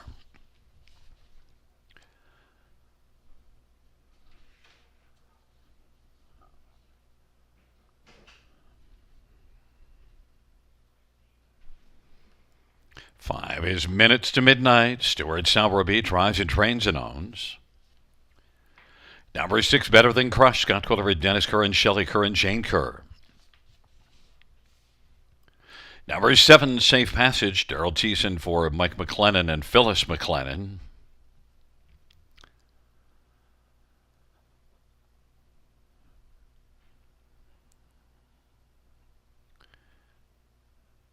And number 8 is Better Than Awesome, Semi-Filia for Cassidy Schneider and Dr. Steve Taylor. Field of 8 for race number 9. Let's get a look at this field, and let's take a moment to look at number 2, Little Moments. Nick Boyd for Craig Barr, Sugar. Love this filly tonight. Daughter of Control, the moment. Nick Boyd on board. We've got her singled up in the multi-legs here late, and I like this spot. This is a class dropper.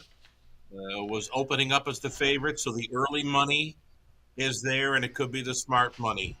Little Moments, looking to pick up her third career victory. She's got a season's mark of 159 flat over London. That was a gutsy effort when traveling first up through the final half. The inside post is going to help here. Lefty outside post 8 in the latest, parking through the quarter, settling back in, and then gaining a bit of ground through the late stages. I just wanted this horse as a single. I want her on top here. I want to get her home. And the thing with Little Moments last time out, they went a slow half, 59-1, and yet the mile went in 57. Right. So it's tough to close off of that kind of pace scenario. Number 1, Panthermonium, is one that's coming in and going in the right direction. It was a 4th, June the 20th in the season debut, second last time out. Well, we just saw in race 8 with Dale Fritz Trotter Macedonia. It was the third start of the season, nice and fresh and was strong. Same angle right here. Third start of the season, fresh, coming in off the deuce. Might be one of those beware type horses. Jeff Hunt on the rail will not let the rail advantage go to waste. 7-1's a decent price. Next up is 5 Minutes to Midnight, your third choice, my second. The question is which Minutes to Midnight shows up, the one that won 3 races in a row and dominated a couple of them, or the one that finished 7th each of the last 2 races? Well, the thing about that last time at London, May 23rd, something was for sure amiss. We could give her a pass for that start because she was so good. I mean, really good in the 3 wins before that. So I can throw out that last start at London and now the latest one at Hanover. Just a matter of needing that last start after missing 3 weeks or so. So she's just going around and looking for a tightener now that she's got it. Wouldn't be surprised to see her show up in the winner's circle. And another one that could be a beware play in here. Stuart Sowerby does it all. Minutes to Midnight, better than she shows. 100% in her last 2.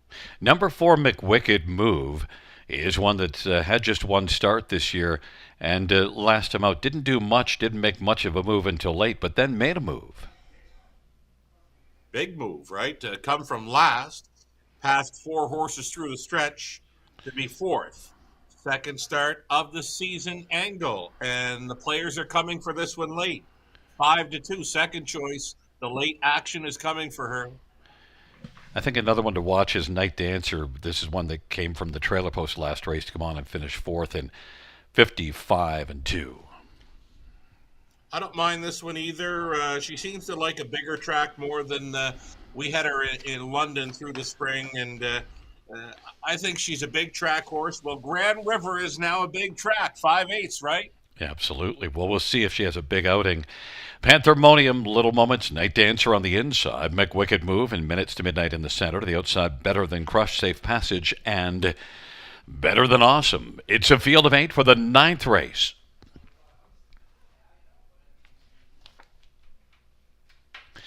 And the field for the 9th race is at the start of the rough, and Safe Passage, and Daryl Thiessen comes blasting out. Little Moments, and then McWicked Move and Panthermonium. Then it is Night Dancer, back to Minutes to Midnight, and Better Than Crush, and then Better Than Awesome. and they race past the opening quarter. 21-1, Safe Passage, and Double Barrel Daryl's got the lead right now. And racing position second is Little Moments and Nick Boyd. Then third in line is McWicked Move in front of Panthermonium as they come on towards us. Night Dancer is fifth. Opening quarter was 28-1, as it is Safe Passage, and Daryl already has 4 wins on the evening, leading on past us with Little Moments second. McWicked Move is going to make a move to the outside. Then it is Panthermonium and Night Dancer back to Minutes to Midnight and Better Than Crush, and then Better Than Awesome. Off at 28-1 opening quarter, it is Safe Passage leading up towards the half. Safe Passage looks for a second panel breather. 58-1, 30 seconds in the second panel. McWicked Move has moved on the outside to get closer. Is a length back. Inside third is Little Moments, enjoying the view, still in the pocket. Panthermonium is fourth, and then Night Dancer.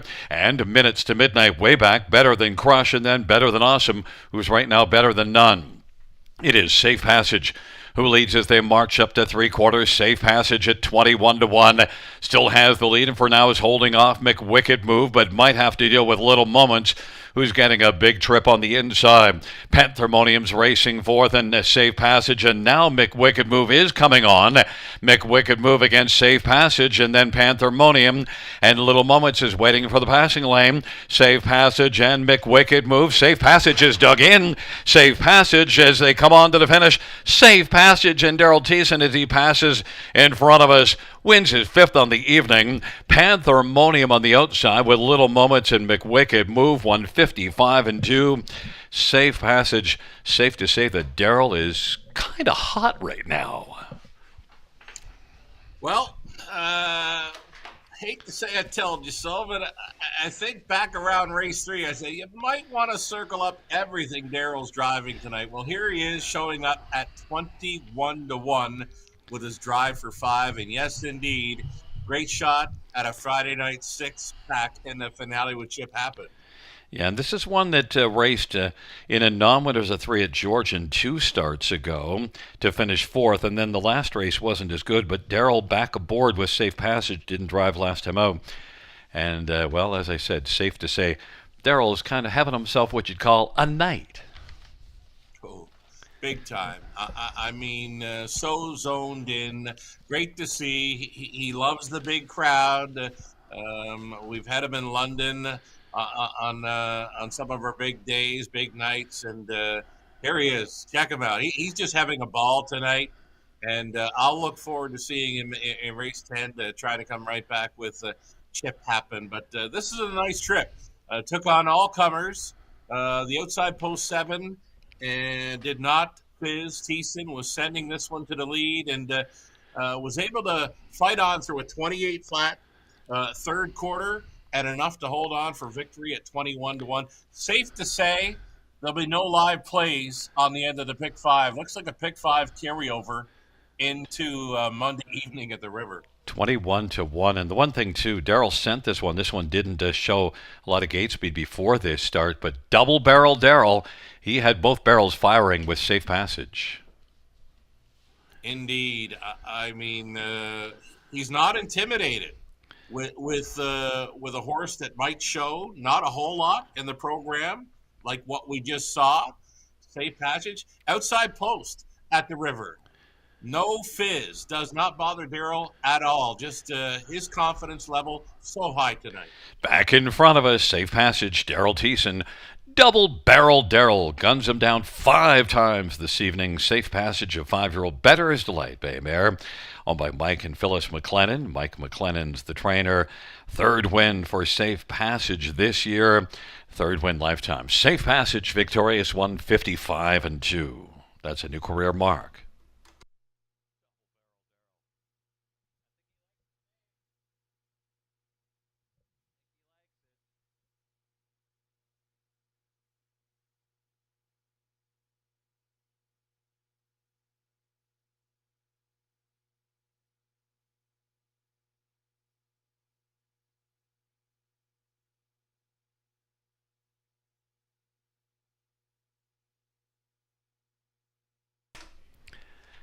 Ninth race payouts, number 7, Safe Passage, 44-30, 14-9, and 8-10. 2 Little Moments, 5-63-20. 4 McWicked Move, $3, $2 exactor, 302.50, dollar try, 437.50. Dollar Superfected, 2,454.45. 20-cent Super is 490.89. Ka-ching.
Ninth race order finished in the top. 425 367 18 on the bottom. That's 425 367 18 on the bottom.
Hey kids, do you like to write stories or poems or draw pictures of horses? We're running 2 contests from now until August 31st with a total prize money of $3,500. For the Youth Literary Derby, Ontario students in grades 3 to 8 can submit either a short story or a poem with standardbred theme.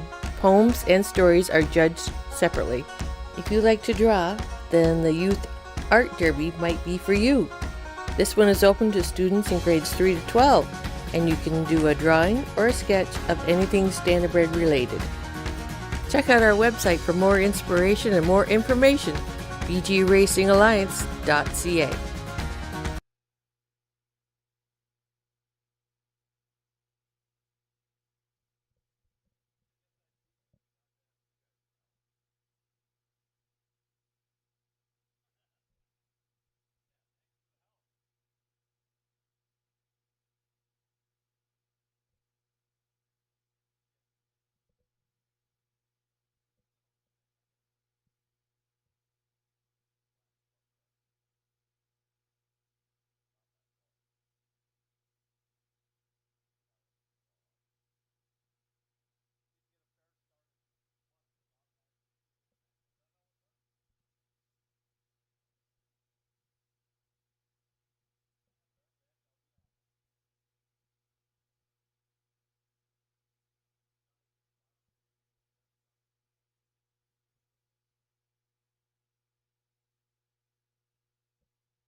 Field 4, race number 10 is on parade. 1 is Last Try. Austin Soria for J.F. McGuire and Jerome Lombard. Number 2 is Lockdown Romeo, Bruce Richardson for John Holding and Morley Bosworth. Number 3 is St. Mike's Kerry Blues, Damian McClellan for Robert Kyle Fellows, Lenda Fellows, and Edward Wilson and Steve McGill and Patrick Dillon. Number 4 is Deborah Mario by Etta Shaw for Bill McClure and Ryan McClure. And 5 is Chip Happen, Daryl Thiessen for James McCaig and Jan McCaig-Weischer. Number 6, Vimy Bridge Venti, Jason Ryan for Steve Lockford and Paul Mazzetti. Number 7, See Me Zoom, Jay Harris for Lacey McCabe and Glenview Livestock and Cheryl Cherry. Number 8 is Magic Dealer, Sammy Filia for Julie Walker and Oakley Farm. Field of 8, race number 10. Let's get a look at this field. And, well, we both liked Chip Happened before the night started, but I think we both like this one. Chances of happening with a win even more now. I think everybody's got to like the chances for 5. Chip Happened. I mean, Thiessen winning 5. What a night it would be to cap it off here with a Friday night 6-pack, right? Gary, I mentioned the odds of the pick 5 being won tonight were likely slim to none. Well, there is one live play, and it's Chip Happened, and the price comes back just shy of $2,000 on a 20-cent wager for someone should the 5, Chip Happened, win this race. The only live money, there's like 27 cents live money left. It's just the 120-cent play for this 5, Chip Happened. I think that one person's got to be feeling reasonably comfortable, although when you've got a 20-cent ticket for $2,000, you're just not comfortable no matter what, even though Chip Happened should be able to get the job done. I'll tell you, number 7, See Zoom, problem is, moves up a level and didn't face the likes of Chip Happened last time. Also, there's gate speed to his inside, but boy, last race, what an effort. What an effort indeed last time out. Light best 54-4. And you said it, you nailed it. Tons of gate speed in here. I mean, the only horse, Gary, that does not show gate speed is the 6, Vimy Ridgeventi. I see off the car fireworks. A fireworks finale off the car right here. And then number 1, Last Try, is probably one that can leave well enough to get a nice position without having to try a whole heck of a lot, and that's probably why I think Last Try can stick around for a solid share of this Super High 5. Well, there's a strong gate push coming maybe for the 1, Last Try. Needed the clean line last time out. Still managed to sit 3rd on a hot quarter, 27 and change. Again, needed the clean line because was showing lots of breaks through that June 17th start at Georgian. So expect a bit more for Austin Sorry with the 1, Last Try. The more I look at this race now, Gary, the more I can see this becoming wide open. I mean, Chip Happened, a really nice trotter. I love him, and I'm hoping the 1 live ticket on the pick 5 can come in for him. But Chip Happened, I don't know how he's going to do it. I don't think Daryl has to leave in here. We know Daryl likes to put them in play, but Chip Happened, maybe from off the pace, gets a better shot here. Well, last time out he got away 4th and then made his move past the half, and then when he made his move, man, did he ever move after that. Then he had it sewn up. Exploded. Number 4, Deborah Mario here for this drive. And look, this is one that was second in a grassroots at Mohawk last race in 55-2. Right, and check the gate speed over the big track of Woodbine Mohawk Park, 26-4. And was able to settle down to a 30-1 second quarter breather. Just missing 55-2 speed. I think that's what they're going to go here. You want to be able to go 54 or 55 to take this finale at the River. And Deborah's a proven winner, 6 wins and 17 starts. That last race was a real nice effort, one to build on. And the veteran Mario Baerjean driving. Number 6, Vimy Ridgeventi. Well, you know what? We mentioned this is the one that can't leave. With all the gate speed, maybe Vimy Ridgeventi is one that's going to be coming on very nicely in the late going. I think there's going to be some pieces to pick up late, and that's where I pegged the 6, Vimy Ridgeventi, for a piece of the high 5 at a big number, 25-1. Again, I wouldn't surprise me to see fireworks off the car. There's so much gate speed here. It's a field of 8 for the 10th and final dash on Wiener Dog Night at the River. Last Try, Lockdown Romeo, and St. Mike's Kerry Blues on the inside. In the center, Deborah Chip Happened. To the outside, Vimy Ridgeventi, See Zoom, and Magic Dealer. Field of 8. Race number 10. And the field for the 10th race is in position. They're at the start and they're off, and Chip Happened is blasting with See Zoom, and then also getting out well is Deborah off stride Lockdown Romeo. Last Try's on the inside in St. Mike's Kerry Blues, and now traveling still 3 wide See Zoom with Deborah, and then Last Try, and then St. Mike's Kerry Blues, and Chip Happened took back and is now racing position 5th on the inside is See Zoom. Was able to zoom right out and get the lead from post 7, 26-4 opening quarter. See Zoom firing early in the final dash and has a lead right now of about 2.5 lengths over Deborah. Then it is Last Try, St. Mike's Kerry Blues, and then it is Chip Happened, who's racing position 5th right now. Vimy Ridgeventi, Lockdown Romeo, and Magic Dealer. 26-4 for Simi Zoom quarter, heading up towards the half. And right now is zooming along at a lead of a couple of lengths. Chip Happened has stepped out from fifth, now has taken over fourth.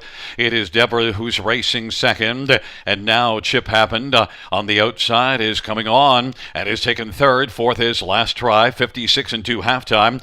St. Mike's Kerry Blues to the outside, then Vimy Bridge Venti and Magic Dealer, and then back to Lockdown Romeo. Simi Zoom is still zooming, but now may have to deal with Chip Happened, who is steadily progressing on the outside, has come on and is about a half length back and is bearing down on Simi Zoom.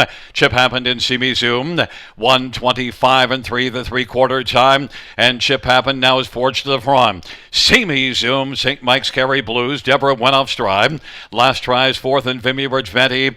Chip Happened and Double Barrel Daryl in search of a win as they come on down the stretch drive, and it is Chip Happened and Gerald Cheeson who's going to win again. Double Barrel Daryl victorious, St. Mike's Kerry Blues, and then Last Try and Vimy Ridge Venti and Lockdown Romeo, 1:55-3, and Chip Happened. And well, one thing at this race, Sugar, at the start, Daryl did get this one up on the gate and then was started leaving and then quickly was able to make an adjustment. Right. Fireworks were about to happen, right? I mean, they did park three wide into the opening turn. I was very happy to see Chip Happen take back, find a seat, wait for the dust to settle. And when he made that big push through the third quarter, just no real answer from Simi Zoom, the pace setter. Wonderful to see. One of my favorite trotters, Chip Happen. Right? I love this trotter. Loved him last time. And what a way to cap off a big night for Thiessen, the Friday night six-pack. Well, he got a six-pack at Grand River, and maybe on the way home can pick up a six-pack to enjoy and celebrate the night. And I just thought it was a great...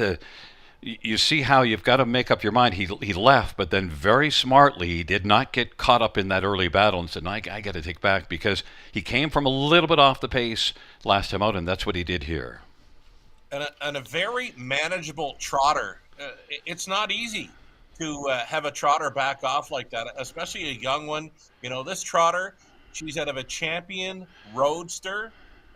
Chip Happen, very nice, well managed by co-owner trainer Jim McKeag. And you got a 3-5 favorite on top of some large prices in this high five. And one happy player cashing almost $2,000 on a 20-center. And hey, Gary, great to see that Wiener Dog crowd stick around for the finale. They're still lined up on the fence. Absolutely. Look, I think Daryl loves his new nickname. I think he's trying to live up to it, Double Barrel, because he got 6 barrels tonight.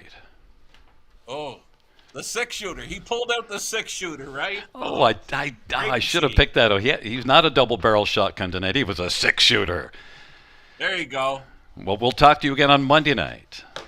Right on. Have a great weekend, Gary. It's a 5-3-1-6-7 back in front of us. Double Barrel Daryl, a six-shooter on the evening.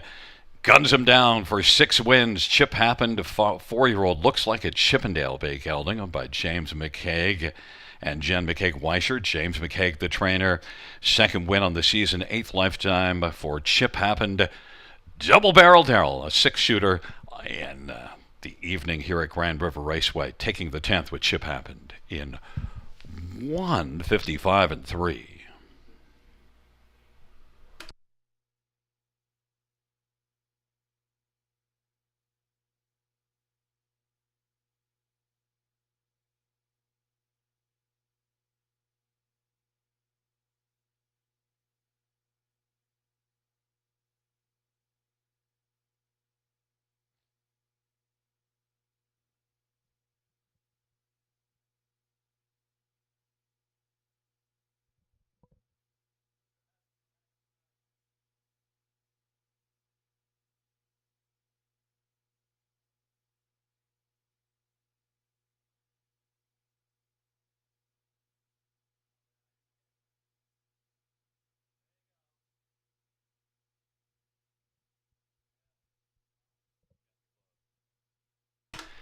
Tenth race, payouts number 5. Chip Happen, 340, 270, and 220.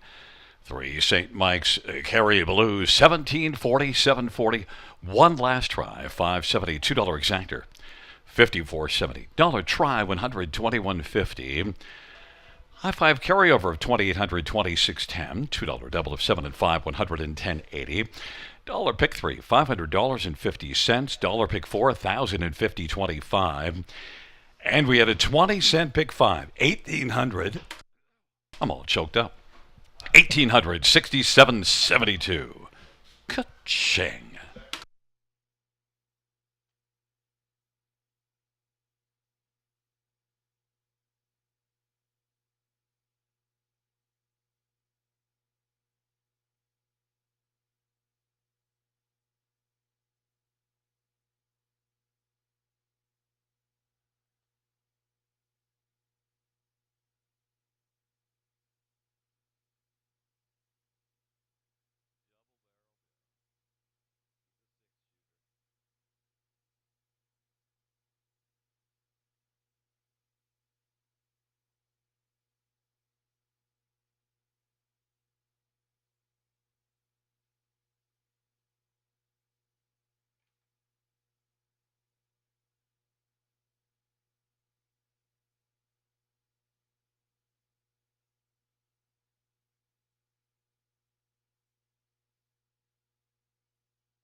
The 10th race sort of finish from the top is at 362 81457. That is 362 81457 on the bottom.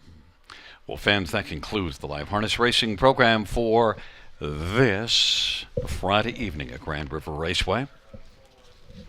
Our next live racing event is this Monday with the first race of 6:20 p.m. Buenas noches, amigos. Good night, everybody. Good night, Josephine. Good night.